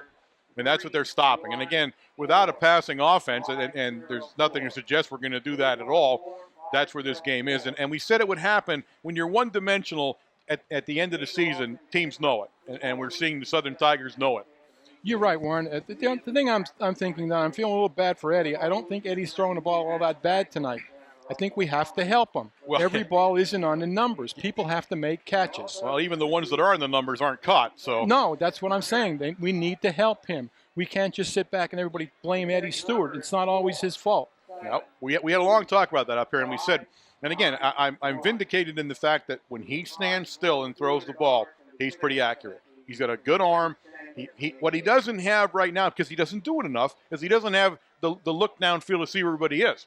I mean, he had a couple of guys wide open, and he's not seeing them, but that's just because this offense hasn't really looked to do that much. So again, it's hard to judge him any longer as a quarterback, as a throwing quarterback. It just isn't the offense for him to be in. And again, unfortunately, when you're down 17, I hate to say this, but we're in the same position we've seen a lot of other teams be in. I don't see a quick strike coming back and getting back in the game. That's the problem. We're kind of plodding along with 49 yards total offense. It doesn't look good, you know. I mean, it doesn't. The expectation isn't all that great. So we had more yardage against Selinsgrove. This is the worst half performance all season. Yeah, I mean, it just you got to wonder now. You know, you can look at, when you're losing, you look at a million things. Look at play calling. You look at formations. You look at this. You look at that. And let's not overlook the fact that the Tigers are playing great defense. Yes, they are. So I mean, that's what it's going to come down to. The Tigers are a good team. We knew that coming in. They're up 17 points. They're going to be very difficult to try to get back in this game right now. Yeah, you're right. Hey, we're going to kick off. Let's see what happens. That's all we can do. We'll Thanks, talk to you after the game. Okay.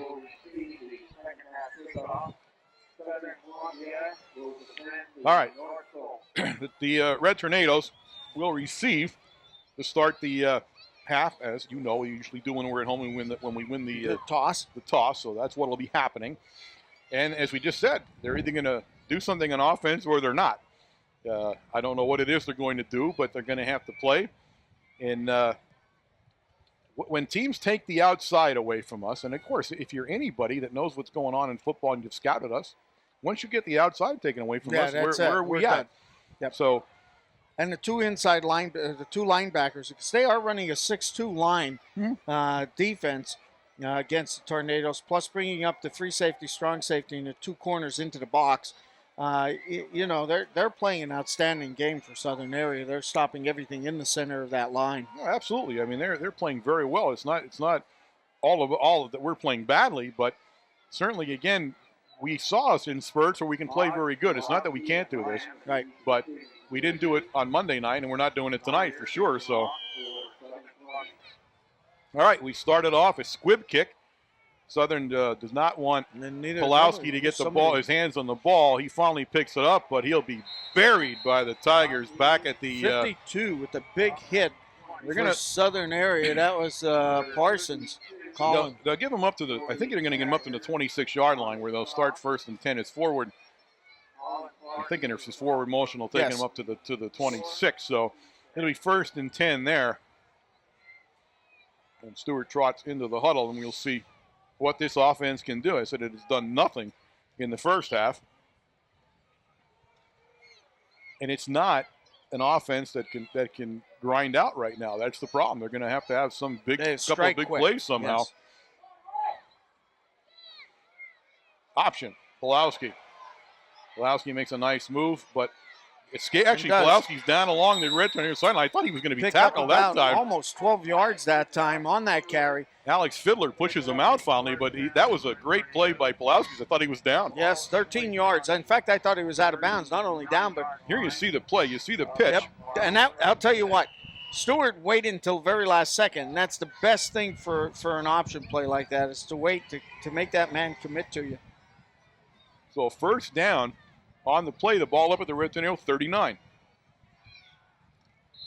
We're out of the shotgun with a penalty flag immediately. It was a high snap. And we got motion against the Tornadoes on this play.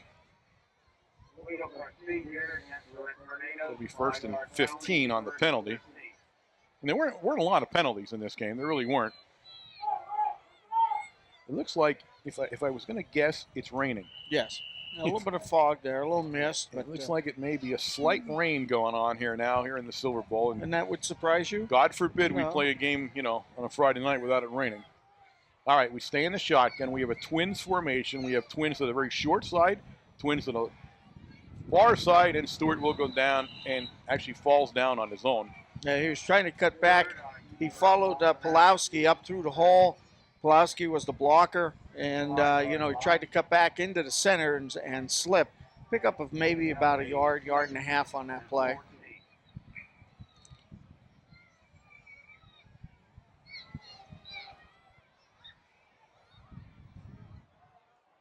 Second down, out of the shotgun. This time he drops straight back. This time he throws the ball, and he throws it to Lamb, but it's a short pass, and Lamb had nowhere to go with it, so he falls down.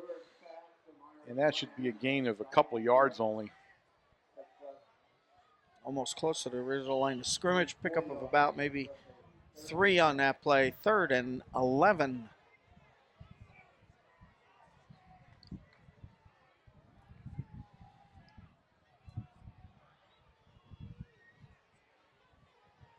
Stewart will stay in the shotgun here in this formation. Lamb's coming in motion now across the formation. Going to roll out. He's going to look downfield. And he was trying to hit. Trying to see who he was trying to hit. Heroman. Heroman, it was a tough catch, and Heroman couldn't hold on to it, so it falls incomplete. And it'll be 4th down. I'm sorry, it's 4th down, and the Red Tornadoes will be kicking. So not an auspicious start to the second half for this offense on the Red Tornadoes. It's become dormant here in 2 games now.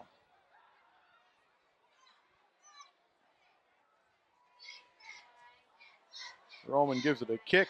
It's taken at the 20-yard line by Thomas. Thomas still on his feet, and he'll get buried by Hynoski and Abumar with some help from Karicki. But a penalty flag flew right at the snap of the ball.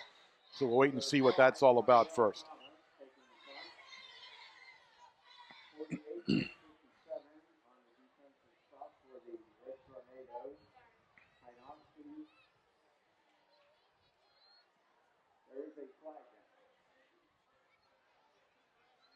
Waiting for the signal line. Yeah. It's an illegal motion on the Red Tornadoes, and I don't know. They will decline it and take the ball where it's at. You think? I would assume. You have possession of the ball on the 30. In rain. If it was me, I'd make him kick it again. Well, declines. It's not me. Yep. No, you have possession of the ball on the 30, and you're winning the game here. The field conditions are not getting any better with this mist and rain coming down. So, all right, 1st and 10 Southern at the Southern 30-yard line. They're in a split backfield. And it's going to be Morton, 28. Morton still on his feet. And Morton drives up to the 34-yard line. Again, a 4 in the play, 2nd and 6. Demko on the stop for the Red Tornadoes. 65 making the tackle that time. Pick up 5 yards on that play.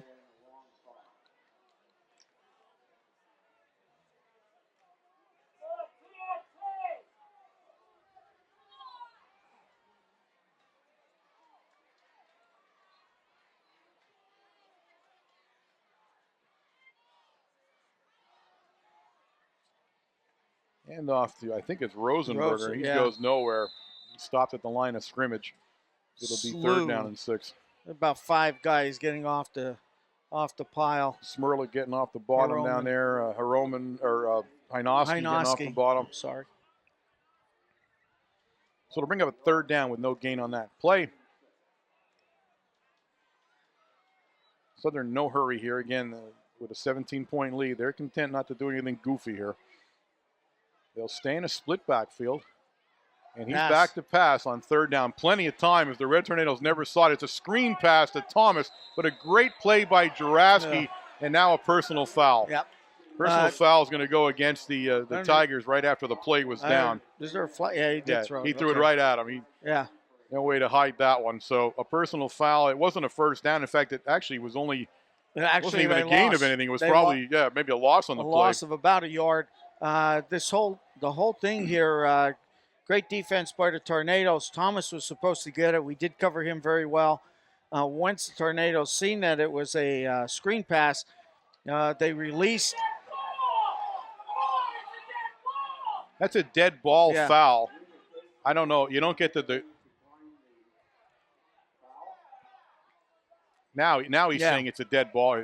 He was going a little confused on that one, but they have it straightened out. There wasn't any declining that one, not on a dead ball foul. So the ball goes back to the 20-yard line, where it'll be 3rd and 20 or so. 4th and 20. I'm sorry, 4th, and they kick. So Halley kicks. It's a high punt's going to go short and drop. Takes a Southern bounce, and it bounces inside Red Tornado territory at the Tornado 49-yard line. It'll be 1st and 10 Red. So they have some field position to work with here. We're already down to 9 minutes left in the third quarter. Again, time critical for the Tornadoes. They have to move the ball. They need 3 scores here.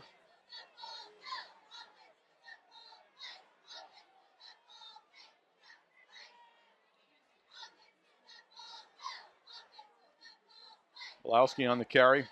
Pulowski picks some yardage up along the sideline there.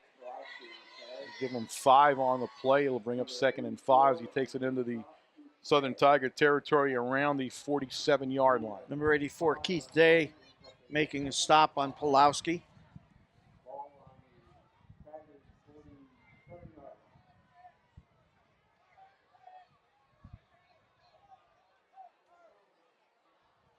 Shustak coming off and Pulowski coming off. Karicki and Lamb in the backfield for the Tornadoes.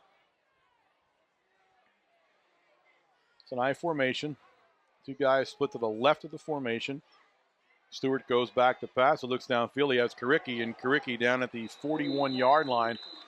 Nice tackle down there by number 10 again, and that's Matt Moore, who's had a great defensive game for the Tigers. Pickup of a first down. Yep, he's very close, Tornadoes. and he will have the first down. There he has it.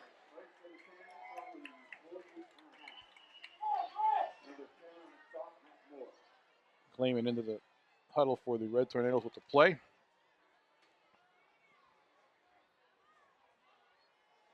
This time they'll go split wide to the right of the formation. And it's a handoff to Karicki, and Karicki's loose. Karicki's loose, and Karicki's going to take it in. A 41-yard touchdown run by number 1 for the Red Tornadoes, Tyler Karicki, the junior. And what did I tell you, though?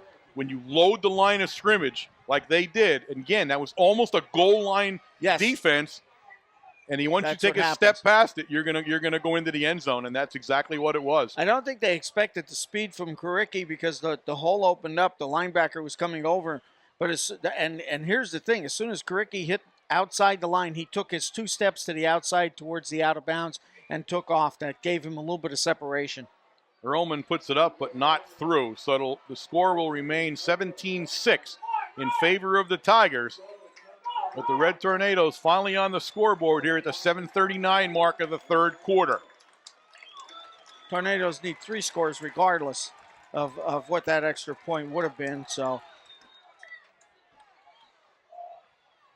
now I look on the bench at the Red Tornado side of the bench, and Pulowski is out of the game. I saw him come out favoring his arm, so he is out on the bench. That's why he wasn't in holding the extra point. Verano had gone in actually as the extra point attempt holder there.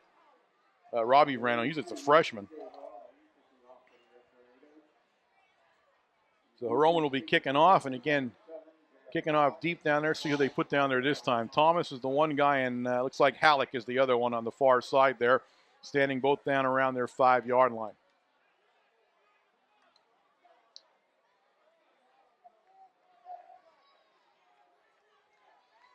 So the last thing the Red Tornadoes needed but have is that their big play threat is now on the bench, being looked at by the trainers.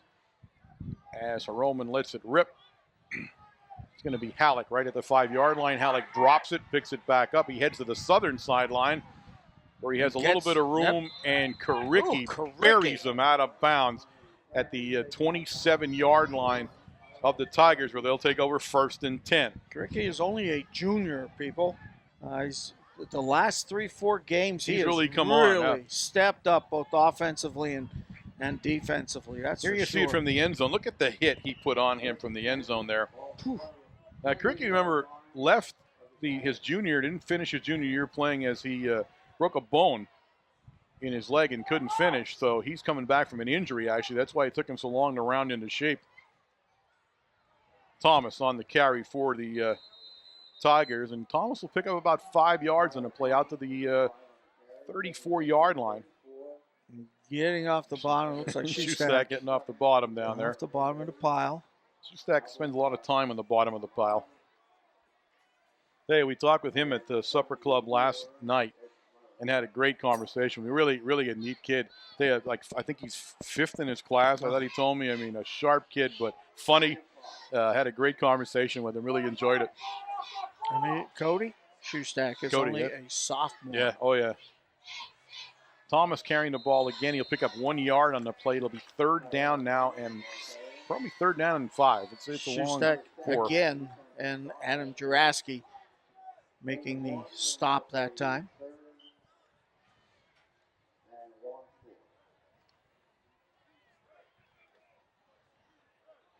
Six minutes and 30 seconds left in the third quarter of play. Southern up 17-6. I'll stay in that split backfield. Pass. Townsend. Back to pass. Townsend back to pass. Demko all over Townsend, and Townsend throws it away. Smart play by Townsend, because Demko pretty much blocked the sun out on him, and he had no really good choice, so he just threw it out of bounds. The only guy close was Thomas, but he had no chance of hitting him, and it's 4th down, and the Tigers will punt.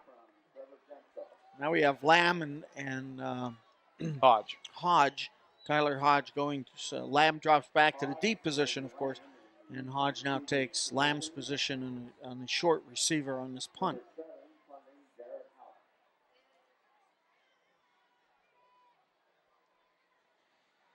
All right, Halleck will let it rip here, and he does. A nice kick. Lamb at his 40-yard line catches it on the run and takes it up over the 45 out to about the 46-yard line. Stopped in there by Moore.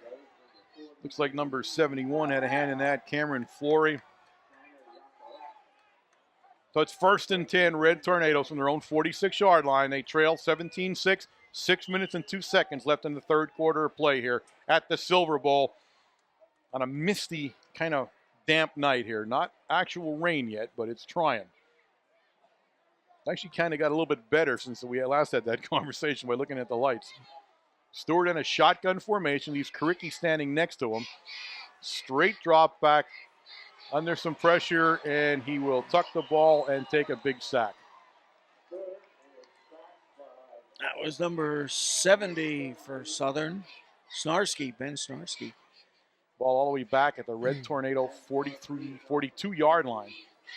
So it'll bring up a 2nd down and about 20. About a 10-yard sack.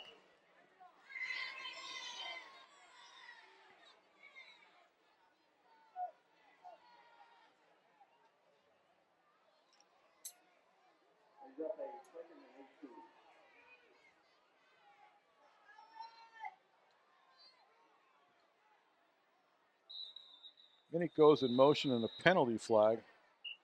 It's thrown by the guy right where Minnick made the turn at, so we'll wait and see what he saw, but it's almost surely going against the Red Tornadoes. Had to be probably motion. He probably wasn't set long enough, maybe.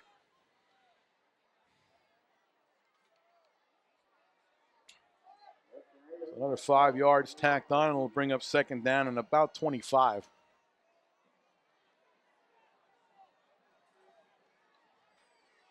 Maybe 23 when we all said it. It was 2nd down about 23. 25, 23. It's not split hairs here. The Red Tornadoes are steadily marching backward here. They'll come out in a shotgun, and they'll come out in a twins formation. Hodge now in the backfield for the Red Tornadoes. And now Minnick will go across the formation. It's a pitch to Hodge, and Hodge got a nice block on the corner. Hodge still running. Hodge still on his feet, and he'll step out of bounds around the 39-yard line. Hodge showing some quickness there, of course. Pick up about 8 yards on that play. Very quickly to the outside, and that's what they need to do. It sort of isolates the linebackers to the inside. That's what I love. I love it about Hodge. There's no dancing with him. None. He is moving forward all the time.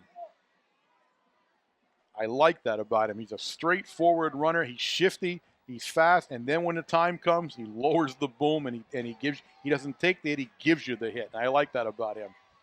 So he remains in the backfield standing next to Stewart as Minnick goes in motion again. Stewart rolls, looks downfield, and they're going to have defensive interference against the Tigers. That was a little obvious right there. Yeah, you can't really hide that one. Can't hide that one. It is what it is. So they'll mark that penalty off. And it should give the Red Tornadoes a first down. You know, the ground is slippy out there and everything else, and you know you have your receiver hooking up. Actually, that's what happened. I think it was going a minute, hooked up and came back towards the quarterback, and the defender on that side. I didn't even see who that was. Looked like Bill Shoup came up, and so it's he actually slipped and fell right. in, fell over onto top him. It's 1st and 10 at the Tiger 45-yard line. So a big change of affairs here for the Red Tornadoes as they were going backward and now a big chunk forward. Minnick goes in motion again across the formation. We're out of a shotgun, and again we're going to try the same play to Hodge. Hodge had a little trouble holding on to it this time, so they're going to bring Hodge down around the 48-yard line. It'll be a loss of about 4 yards, 3 yards on the play. The pitch was a little behind. He couldn't handle Ethan Snyder, number 81, coming up and making the stop that time. He mirrored Hodge all the way across the line of scrimmage.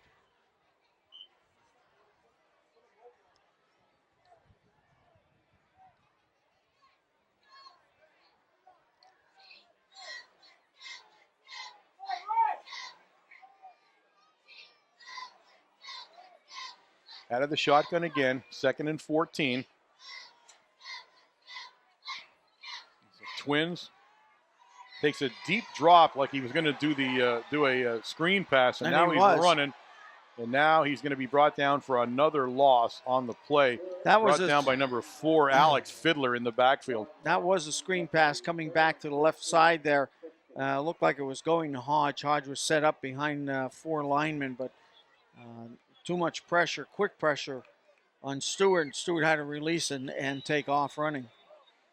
So it looks like Pulowski's going to go back into the game, and the Red Tornadoes are forced to take a timeout. It's their first timeout of the half here, as he'll bring his team over to him. Or at least he brings the quarterback over to him. He doesn't bring the rest of the team. Pulowski trots back into the huddle.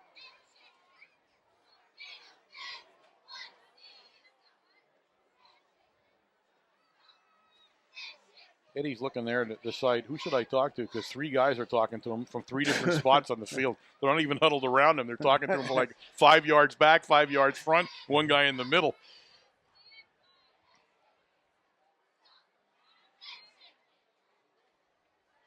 All right, so Coach Chesney is confident that Mr. Stewart is aware of the play. It's a 3rd down and about 16 now for the Red Tornadoes. 3:29 remaining in the 3rd quarter of play here. The Red Tornadoes down 17-6. Getting very windy now. And Stewart looks downfield. He has his man, and it's Minnick. And Minnick down to the southern 31-yard line. 1st and 10, Red Tornadoes. And that's exactly what Stewart can do. Yeah, when you give him time, you set his feet and let him throw downfield. That's how well he throws. Yeah, and that was a bullet. Watch, look at the Minnick, replay. Look at the throw on that. There were 3 defenders right around that area there. So that's what Eddie Stewart really can do when he gets the chance.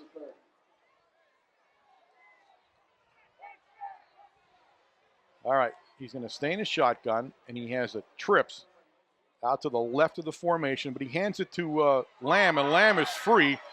And Lamb on his feet inside the 25 down to the 22-yard line. Nice play there. It was a delayed handoff, and it was either going to Lamb or Stewart was going to pull it back out and take it around the corner. Matt Moore is down for the Tigers on the field, and they're sending out the training staff to check him out.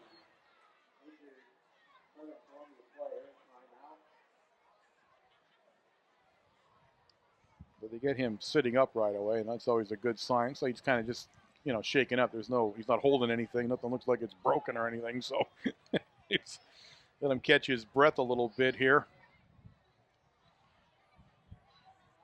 The refs signal that this is going to be a long enough timeout that they can bring water in.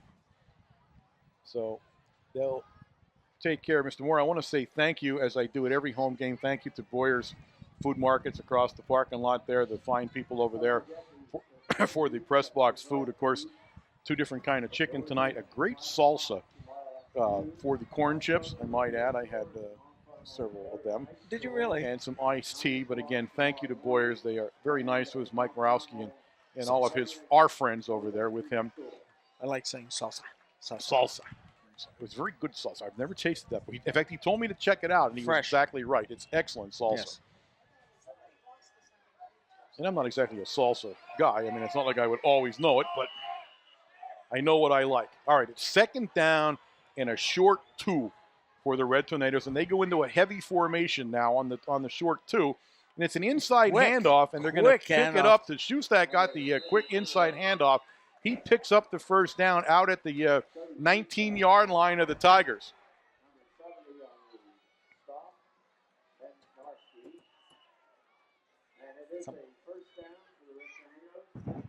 Somebody found it. All right, 1st and 10 from the 19. We stay in the heavy formation. Shustak and Hynoski are heavy to the right. Pulowski, the lone back. Pulowski's going to follow them. Pulowski's trying to find a crease. He gets outside. Pulowski makes a nice move, and he's down to the 5-yard line. 1st and goal, Red Tornadoes. Yeah, nice play by Pulowski. You see him kick to the outside. It was nice seeing it from up here. Here's the replay on it. Looking from behind, though, you can see the hole open up and how quickly he kicks to the outside and picks up that extra yardage. Pulowski, just a tough runner. We have seen that all season. I tell you, whatever happens on this offense, it has nothing to do with effort on Pulowski's part. Yeah, that's for sure. He has absolutely had a great season here in his senior year. We stay in the same heavy formation. It's about the 6-yard line, and we go in a quick handoff, and it goes nowhere as the Tigers are all over that play. In fact, we might have lost a yard on it. Getting off the bottom of that pile is number 70 down there for the Tigers, Ben Snarski. So we'll call it no gain when they set the ball back down. It's 2nd down and goal from the 6. As Hiroman will bring the play in and Clayman will come out. And this is the kind of play here where they took a little time calling it, so they got to get to the line of scrimmage. You don't want to mess this up when you're this close. Again, a heavy backfield, and they're still heavy to the right, and they're going to go the other way. And absolutely buried again by Ben Snarski. He read the play, was all over it. It was an option play, and I think that part of the problem there was Stewart didn't get away from the line of scrimmage. He didn't step back enough. He didn't step back far enough to make that end commit to him and then pitch it out to Pulowski. Yeah, Ben Snarski, the guy that blew that play up. So now it's 3rd down and goal, and now it's 3rd down and goal from the 9. It was a 3-yard loss on the play, so we'll see what this 3rd down has in store for the Red Tornadoes as the Southern defense stiffened here with 30 seconds remaining in the 3rd quarter of play. This time we go back to an I formation. We're going to bring Rinnick in motion across it. Stewart's looking to throw. Stewart under heavy pressure. Eludes the pressure, throws down. He throws into the pile up, and it's intercepted. On the 1-yard line. No, on the 4. 4? Yep, brought it back out to the 4. I didn't see who intercepted it. We'll wait and see. We see a replay. And that's a pass he shouldn't have thrown. Here you see it. You see the heavy pressure right away. But again, it was 3rd down. He had another down to go, but he threw it he just completely threw it into traffic. And it's number 14 is the guy that intercepted it, David Shoup. So it's 1st and 10, Tigers. And the ball's about their 3-yard line. We have movement on the southern side of the ball. So it'll be now 1st and 11 and a half. As they'll go halfway to the goal line, and they're on to 3.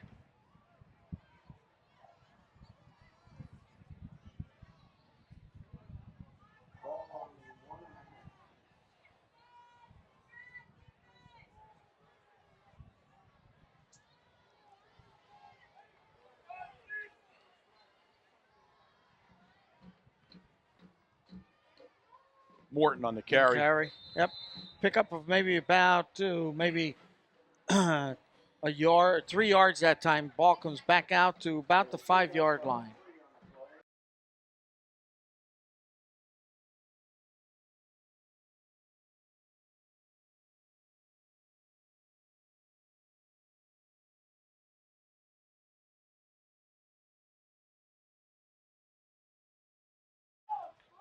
want to take a moment here to thank our friends at Service Electric Cablevision. Of course, it is with them and our partnership with them that you get to see these football games on a Wednesday night at 8 o'clock. Dwight Walters and his whole crew out there. Again, we always say thank you. They've been very nice. Actually, we go on live in the mornings with them at 7:30. So it is a nice partnership and glad to be part of it.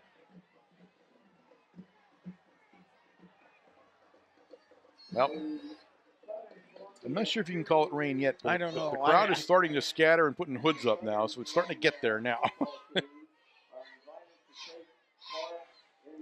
So they switch field. You hate quarter switches when you're down at like the 5-yard line because you got to run all the way down the other end of the field to switch the quarter. You like it closer to the 50 where you just take a couple of steps and you're on the other side already. Especially at the end of the game like this. Yeah. Yep. The ball's still inside the 5-yard line, and we're going to call it 2nd down and 9 for the Tigers. And they come out in a wing formation here. The Red Tornadoes are faking a blitz. And it's going to be Thomas, and Thomas is going to get loose. He's all the way out to the 18-yard line. Lamb will bring him down, but the Tigers get some breathing room and a big 1st down. And again, they've run that play a number of times tonight. It's just off tackle. It's a misdirection play, and Thomas takes off and picks up big yardage that time. We had him trapped back on about the 5-yard line. All right, 1st and 10, stay in the wing formation. Morton on the carry picks up 3 yards. Stopped down there by Heroman.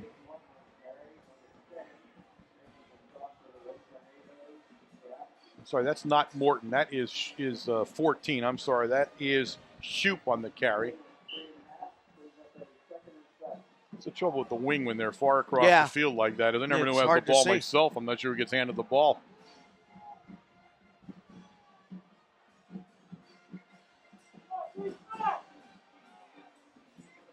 Second down and 7 now. And that's going to be a penalty because both of them went in motion. It's the second time they've done that where they both go in motion off the wing there, and I'm sure that's going to drive Coach Roth nuts when they have to go over and explain to them how they both jumped up at the same time. So we'll move the ball back 5 yards. It'll bring up 2nd down and 12 now for the Tigers. The yardage not nearly as important as the time now for the Red Tornadoes as they have 10:51 remaining in this game to do something. The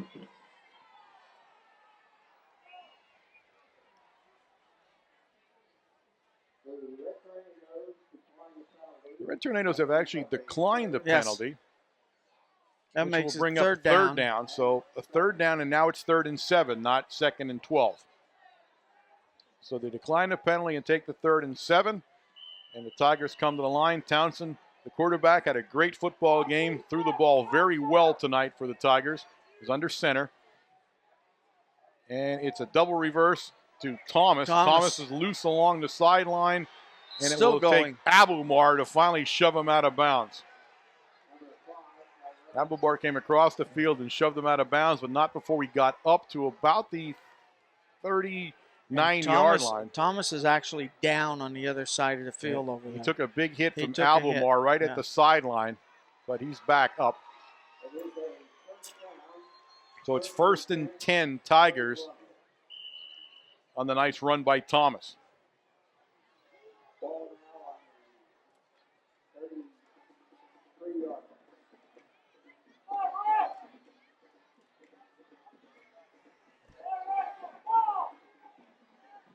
They stay in the wing.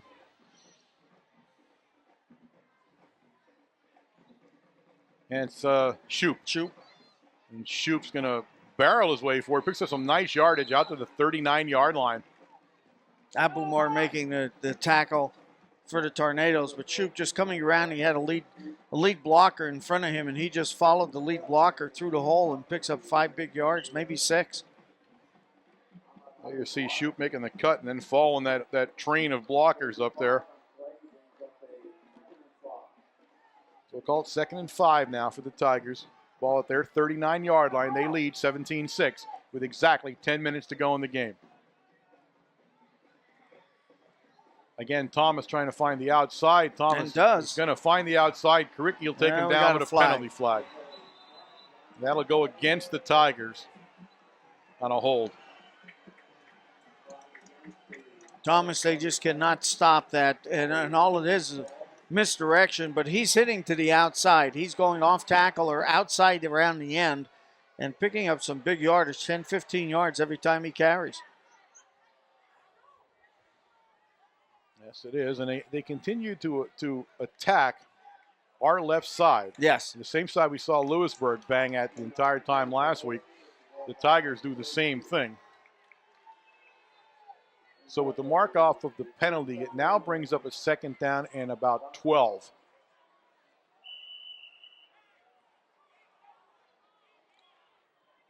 Ball back at the Southern 32-yard line.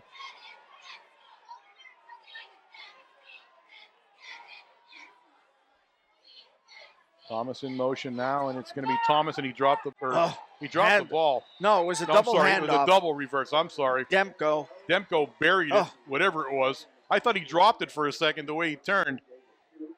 A loss on the play by a big play by Trevor Demko. Here you'll see a better view of it. I thought he dropped it on the ground there. And look at Demko burying the ball carrier. That's, I think, Shoup was the receiver of that hit. So it brings up a 3rd and 14 now for the Tigers. And you would think with the success they've had, this will be a passing down for Mr. Townsend. And it is, as he drops back, makes his turn, throws downfield, and a nice play by the Red Tornadoes. Minnick knocks it away. Thomas, the intended receiver, and it's 4th down. I'll tell you what, if Minnick doesn't tap that ball away, Lamb was in the correct position to make the interception. He was standing back there waiting for that ball to come down. All right, Halleck will go in punt formation for the Tigers.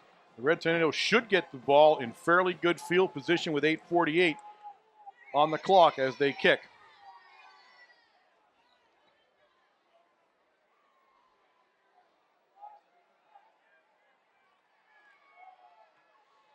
High kick. It's going to go to Pulowski. Bounced in front of him. Pulowski got past him. And those are the ones you have to get. You have to get yourself in front of those balls every time. And it hurts you every time you don't. The ball will be blown dead at the Red Tornado 23-yard line. So they'll go on offense, 1st and 10. And they're going to have to quick strike something here to get back in this football game. They're down 17-6. And again, they're just not an offense designed to do that right now. Yes. You look for that one breakaway. They do know they have the speed, but haven't done much at all with it. The defense for the Southern area has contained that very well tonight. They go into an I formation now. Pulowski goes in motion out of the I, and we go straight back. And Mr. Stewart looks to throw, and he throws it in. Interception. Morton picked it off. He never saw Morton at all. Threw it right at him when he did throw it. And an interception by the Red Tornadoes, by the Southern Columbia Tigers, by Jake Morton. And they're in business, 1st and 10 at the Red Tornado 25-yard line. And again, he's thrown into double coverage there. He was throwing to Markey Minnick. And Minnick was actually double or triple covered that time and didn't see the man underneath just coming across and pick that ball off. Tigers come out in the wing. And it's Thomas on the carry. And Thomas down to the 15-yard line. Pick up a 10 on the play. Should be a 1st down. Where they make the call there when they set it down and take a good look at it, but it's going to be very close. Let's see. Well, he's not at the 15, so it'll be 2nd down and 1.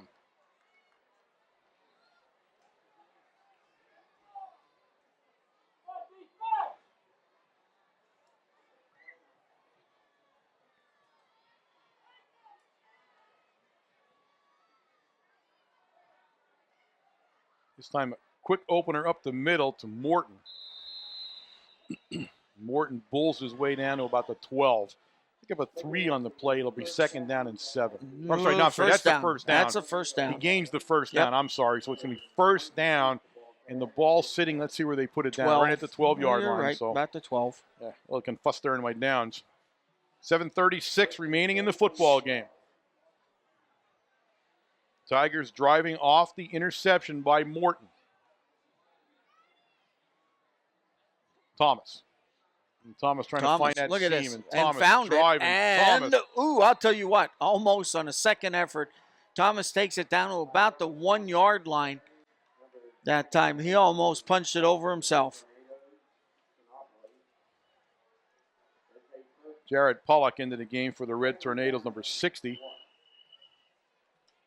Ambrose, number 55, in for the Tornadoes. So the ball set down at the 2-yard line where it is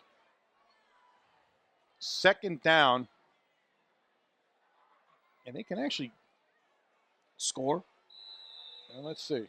No signal yet. Almost. Nope. Nope. But they can pick the first down up. And I think with that, they just did. So it's going to be 1st and goal from the half-yard mark. Would that be the 6-inch line? Yeah, you can go 6 inches on that if you want. Can you really? I don't like to be that technical. Okay, thank you. No problem. I'm here for you. I'm a resource. All right. 6:31 in the game. Tigers up 17-6. They're on the half-yard line with a first down. They'll stay in the wing. And it's Morton. And Morton, well, let's see. The second effort put him in. Yes, he did. Jake Morton got stopped at the line of scrimmage, but the second effort put him in the end zone. And it's 23-6 Tigers with Snyder in to attempt the extra point. He was stood up that time right at the line of scrimmage, and thought he wasn't going to make it in, but he leaned back over and ball broke the plane of the goal.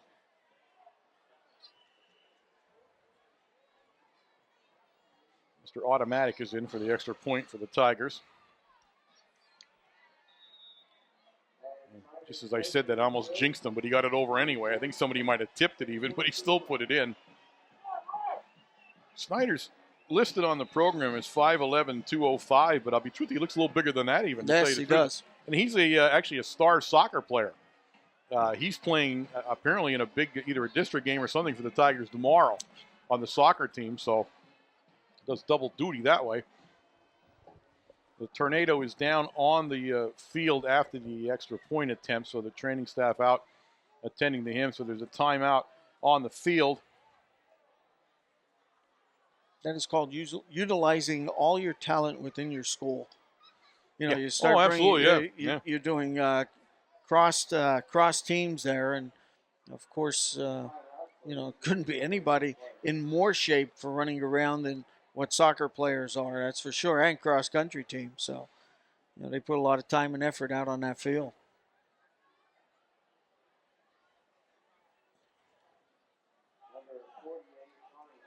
Tommy Inoski. Tommy, and I'm sorry, his dad. I talked to Tommy's dad, but right before the game, and I forgot the name he told me, but Tommy has a cousin playing over here on the Southern Tigers side of the ball. And I'll tell you what, hit me in the head for this one because he said it to me like 5 seconds before I came up here, and I still forgot it. But he has one out there somewhere. I'm sorry I forgot it, but it's out there. All right, the Red Tornado is going to receive the kick from the Tigers at the 6:14 mark of the fourth quarter here. Hodge, Pulowski, and Lamb deep for the Red Tornadoes. Maybe you can go deep to Mr. Excitement down there, number 9. Hodge. We'll soon find. Oh, it's a short kick. Yeah, they don't need to do that. It's picked up by the short guy for the Red Tornadoes and brought up to the 40-yard line. I'll tell you who actually picked that up in a second here as he gets off the ground. It's a Roman. Actually advanced the ball out to the 40, where it's 1st and 10, Red Tornadoes.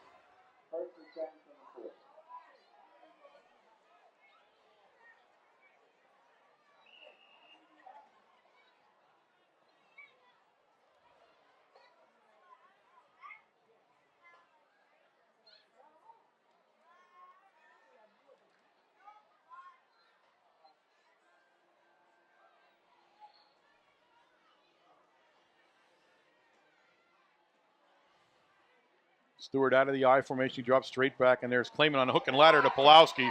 Nice play. Pulowski's going to make a couple of moves. Pulowski's still on his feet and finally driven out of bounds by number 84 down there, Keith Day. But a nice-looking play for the Red Tornadoes. Tell you what, nice pitch and go, pitch and hitch, baby. The old hook and ladder. Yeah, I'm sorry. Hook and ladder. There you have it. Klayman catches it, throws it to Pulowski. Pulowski goes downfield. He puts the ball inside the Tiger 30, down to the Tiger 28. Here's the funny part about it. This is Klayman's first catch, and he had to throw it away. He had to throw it away, yeah. I hate when that happens. Yeah. All right, Stewart will come out now in a shotgun. He has twins right and left. And now Minnick comes across, and a penalty flag as the Red Tornadoes moved. Well, we got to do that at least once a game. Once or twice. Although, you know what we're heading for, don't you?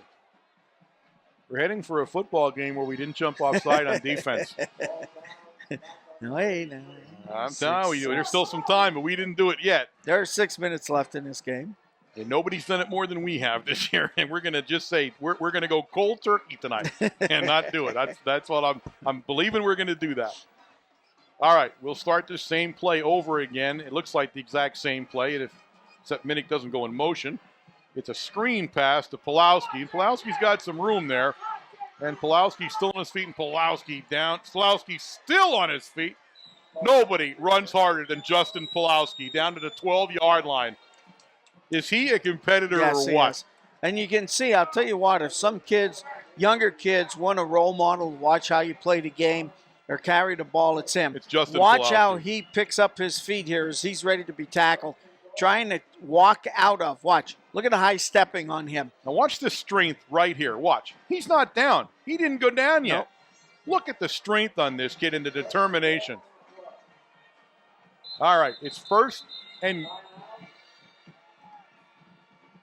I think the Tigers called a timeout.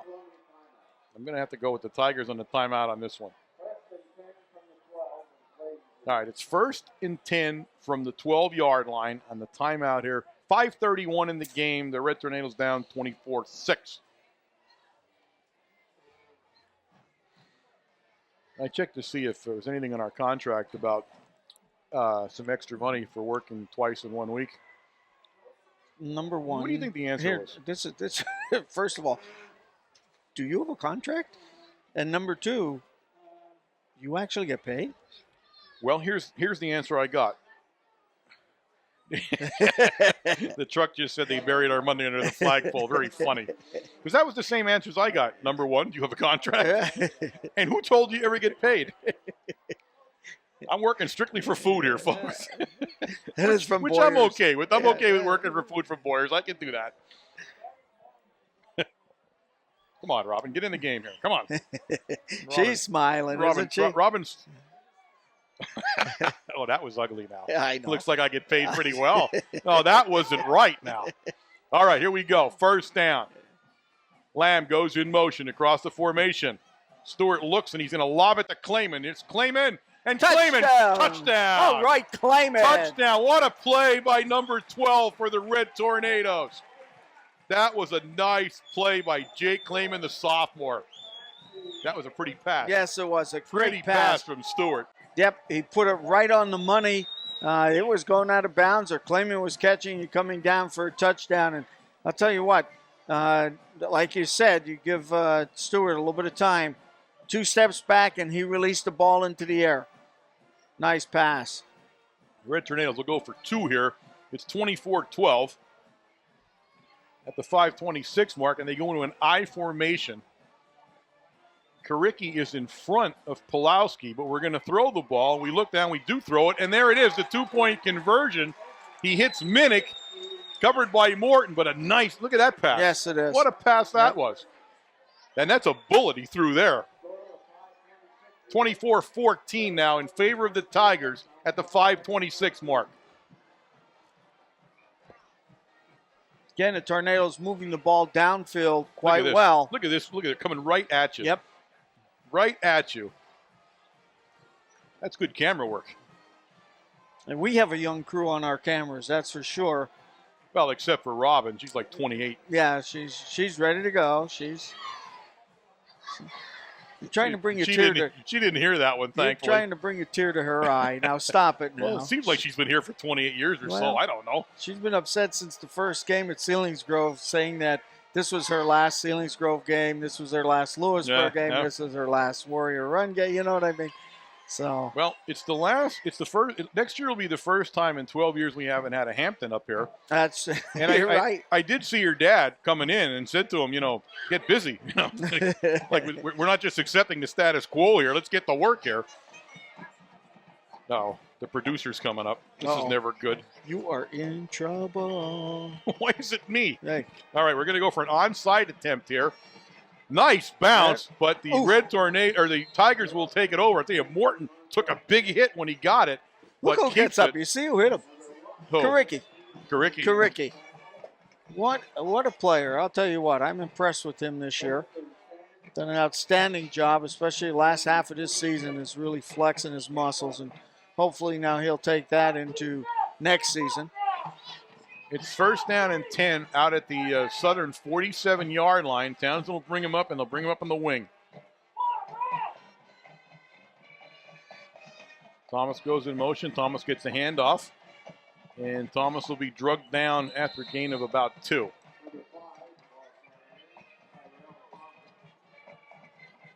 Still picking up. We overloaded that side of the defensive line this time.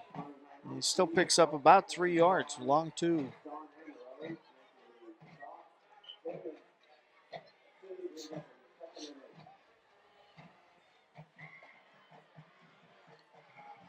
Southern taking their time now, coming out of huddle as they're trying to run as much time off as they have a 10-point lead.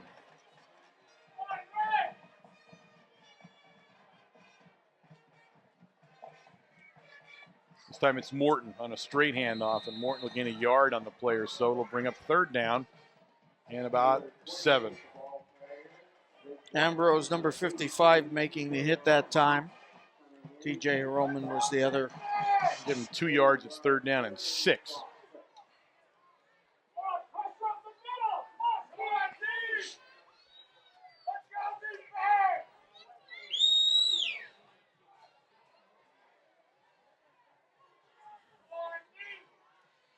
Time Shoop goes in motion, and Shoop on a double handoff back to Thomas. Thomas still on his feet. Thomas will get the first down and then some. He's in Red Tornado territory down at the Red Tornado 36-yard line. Pretty much 3 minutes and 59 seconds left. That pretty much might seal it up for Southern area, that's for sure. And again, they attacked the same side that Lewisburg attacked time after time last week. Of course, the left side of our defensive line.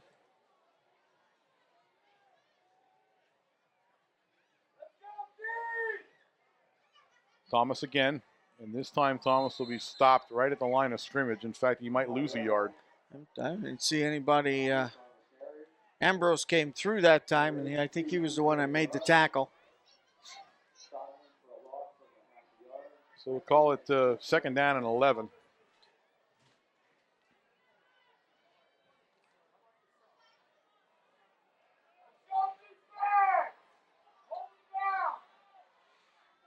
Tigers stay in their bread and butter now. They're in the tee now because that's what they know they can do, grind some yardage up with, and it'll be Thomas again. Thomas has the corner, and Thomas is loose along the sideline. Finally driven out of bounds after about an 8-yard gain. Oh, who was that? Looks like it's Pulowski pushed him out. Yep. Knocked him out about an 8-yard gain that time. And he's consistently now, Thomas is getting that corner for Southern area and picking up some big yards. I'd like to see what his average was tonight. Mm-hmm. Now, both of them, Morton and Thomas, came in averaging just under 7 yards a carry coming into the game for the season. So nothing new here. I mean, they're pretty prolific yardage gainers there when they're moving. 3rd and 2.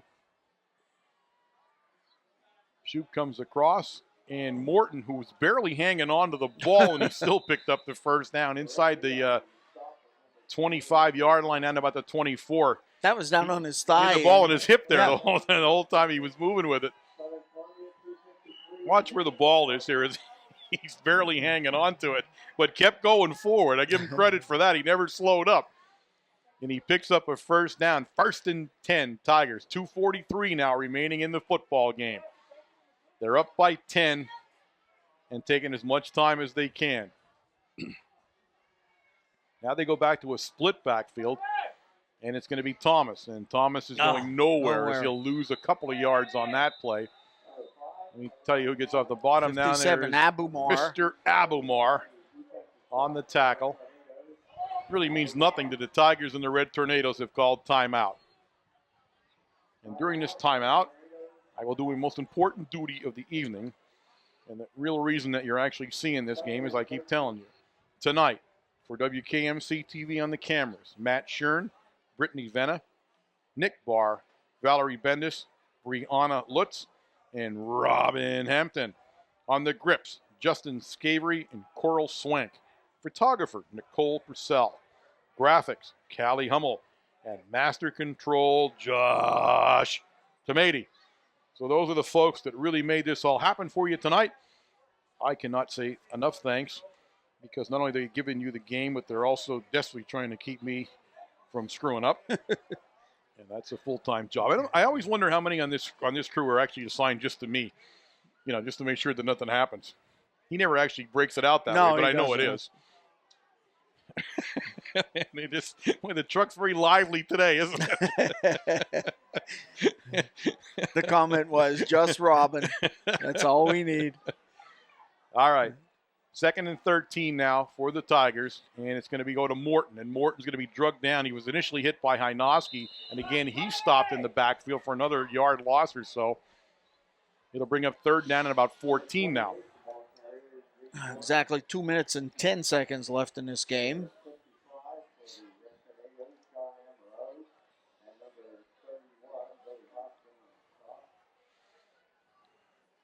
Dampness is I'm starting to feel it in my knees and all here now. It's just a not a rainy night, but like a wet night though. I mean, you could see the bleachers and all. It's doing something there. Shoop comes in motion. Shoop on a double handoff to Thomas, and Thomas is loose and a shoestring tackle. That was. Let me see where it's up. Hands up there. That's Demko, where he was in for a touchdown. Demko shoestring Thomas and brought him down. You can see on your screen actually what looks like it almost looks like it's raining now. I'll tell you what, Thomas takes off. He sees the open area, and he just starts to sprint, but Demko reaches down and just grabs an ankle. Now, there was a penalty on the play anyway, so it wouldn't have made any difference. Holding call against the Tigers, so they'll march it back to the Red Tornado 34-yard line. And now it'll be 3rd down and 21 or 22, somewhere right around there.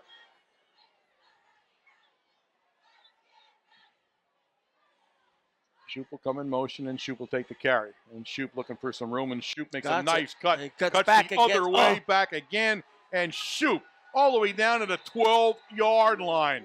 I think if Shoop would have kept on going to the right towards their hash mark, I think he would have scored that time. That's the senior Shoop. There's actually 2 Shoops there. Both of them are seniors. That's David Shoop, and there you see him on the screen. And watch here. Made a pretty cutback right there. But you're right. I think he probably could have beat that other guy if he made the other turn. All right. Under a minute to play here now at the Silver Bowl. Thomas goes in motion, and Thomas gets the ball. Thomas cuts upfield. Thomas still on his feet. Thomas takes it in. Touchdown. Terrell Thomas, number 5. Thomas is a sophomore, by the way, folks.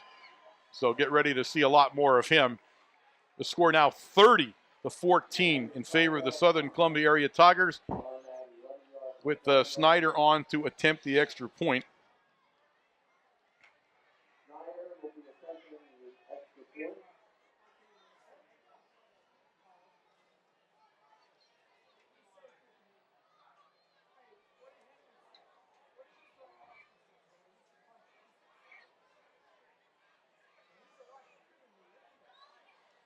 Ball's down. Snyder puts it up. It is good, and it's 31-14. Tigers with 50 seconds remaining here in the ball game. Good methodical drive that time. Time consuming. Picked up some big yardage, big gains on every carry by Thomas. Drives him right down the field, and just about every one of those plays were off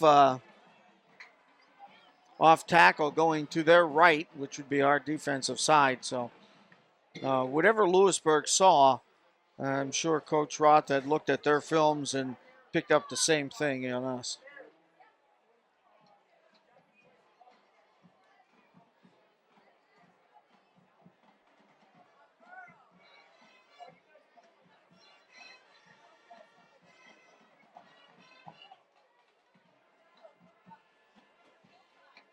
Tigers take a long time to come out, and actually the referee's saying, hey, guys, let's get going here. I mean, it's a kickoff. How much do you have to discuss here? First of all, they're going to dribble the ball. They're not going to kick it deep anyway. So how much discussion can you have on this?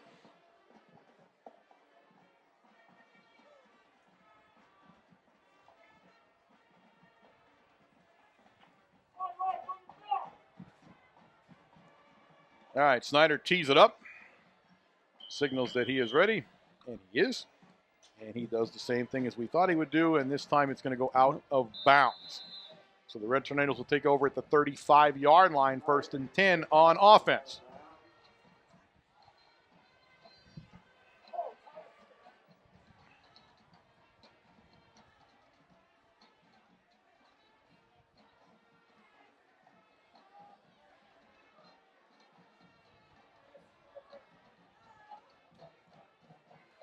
All right, Stewart has his instructions. He'll take it into the huddle.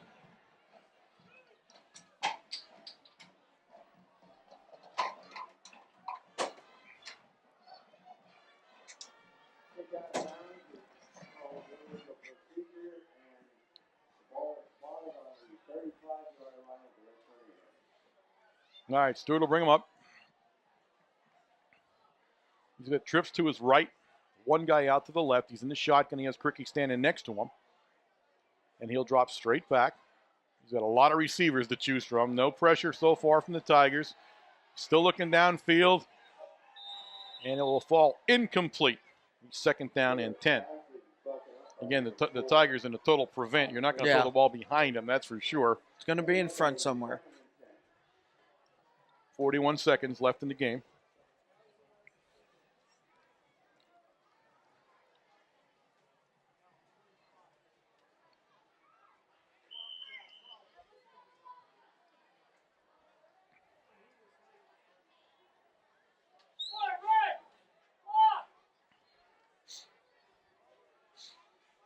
Daniels come up to the line of scrimmage.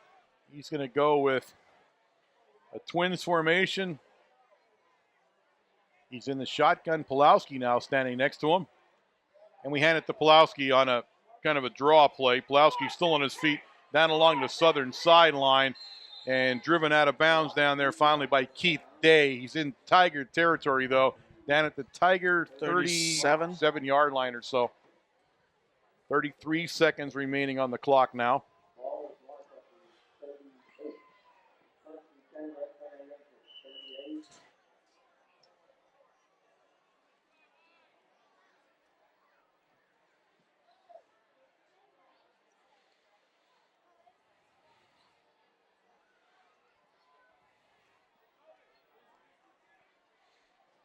Again, the shotgun, again, a twins formation. This time McFadden and Clayman over here to the close side of the field. He throws downfield. He has McFadden wide open, and McFadden a nice play down at the 11-yard line. Nice pass. I'll tell you what, that was a bullet. That was a beautiful spiral coming off of Stewart. So it's going to be 1st and 10 at the 11. 27 seconds remaining as the Red Tornadoes rush to the line, trying to get enough people in here. They have Clayman and McFadden now again in that same spot here. And he downs the ball, spikes the ball, and downs it, stops the clock. The Red Tornadoes have one timeout left here with 23 seconds left from the 11. Again, you have to wonder what would this kid have been like if he stayed in a more traditional pocket offense? Yep. What would he have been like? Now, Jose made a great point about this kid too. In these games, a lot of the times, a little bit of confidence comes on a catch, and yet when he did hit somebody, they dropped it. Option play to Pulowski, and Pulowski's going to try to hit the end zone from the 11. Pulowski makes a nice run, And touchdown. An 11-yard run by Justin Pulowski at the 16-second mark, and the Red Tornadoes are on the board again. It's 31-20 now, Tigers. Pulowski, of course, hitting the outside. Here he comes right at you. Look at the camera work here. He wasn't going to be denied either. Take a look at this. And he dives for the pylon. Puts it in. Yep. Red Tornadoes will go for 2 here. Stewart comes out to the huddle. Hodge out of the lineup now.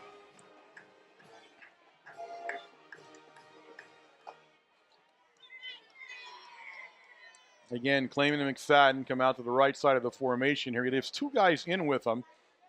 And he looks downfield, and he tried to hit Clayman this time, but it goes incomplete, so the 2-point conversion fails. And the score will remain the Southern Columbia Area Tigers 31, the Red Tornadoes 20. We have 16 seconds remaining here in the ball game. The Red Tornadoes will attempt an onside kick, I am sure. Putting yourself out there on that limb again, are you? Pretty much. I don't care.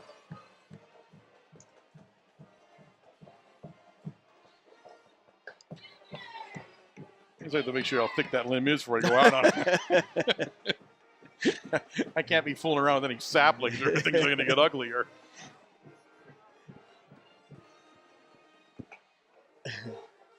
Somebody at halftime here made a smart remark that they were trying to eat as many chicken wings as they could so they were helping my health. Oh. That would have been a nice sentiment 25 years ago, but I don't think it's going to help me much now. He's a smart guy in the booth, There's too. always one, isn't there? Which is why I always said we shouldn't share this food. But no, you want to be the good Samaritan. An onside kick recovered by the Tigers. They'll take over 1st and 10 at their own 46-yard line. They will take a knee. The Red Tornadoes have 1 timeout. I do not see them using it. That's 2 limbs I went out on. I can 2 tell. limbs in the last 30 seconds, so I'm feeling pretty good about myself.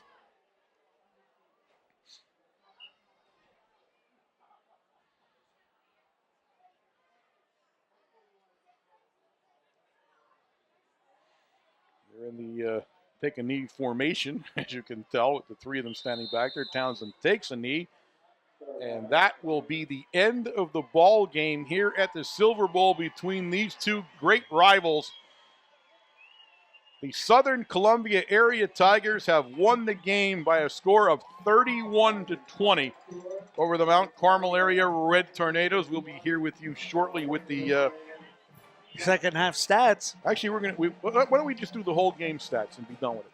Could do that too. Kind of guy I am. Kind of guy I am.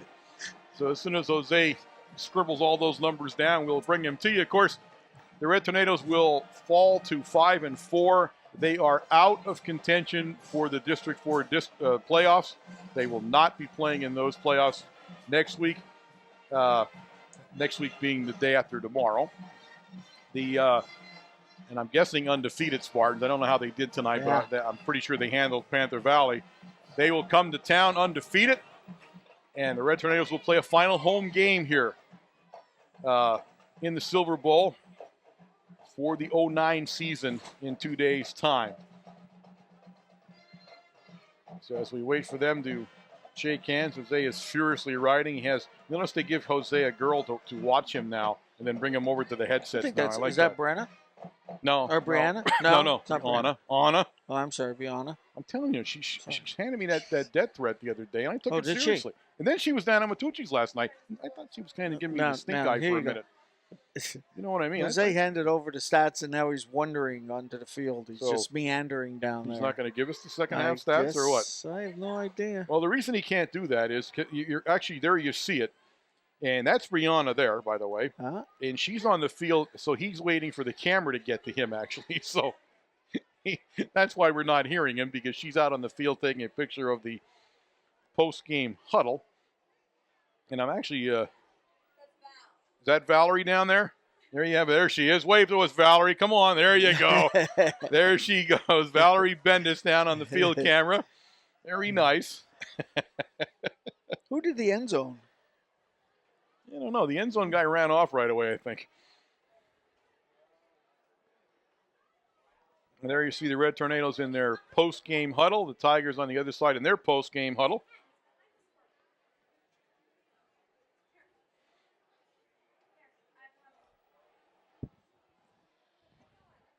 So an interesting season for the Red Tornadoes. Lost a couple of games. There we have it. There we have it. Nick Barr. There you see big Nick. Nick, can you hear us? Can you wave? Can you show us you're alive? Oh, yes, there he is. There he is. Yeah, I thought he was taking a nap behind the screen there for a second, Nick, but he's alive. Good job. Some nice shots from that end zone up there. He's alive and well back there. He's behind the goal, actually, the scoreboard. You can hardly see him on a good day. So who knows what's going on back there. But I'll tell you what, when you do see the shots out of the end zone, they're the best shots. He can really get you some good ones. All right, Jose is making that walk. There we are. There's Robin. Robin, there. Come on. There she is. Go for it. We're doing good tonight. Yes, we are. Good. Come on, you have to get behind the camera. They're actually talking to each other tonight. I like that.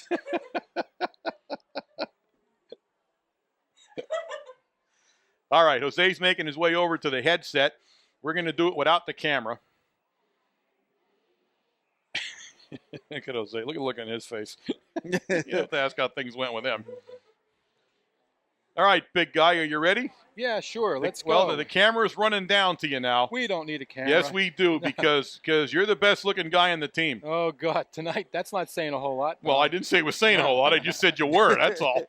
For Southern, 51 rushes, 240 yards, 7 of 13 passing, 128 total offense, 368 yards, most of it on a sweep right or reverse right, 18 first downs.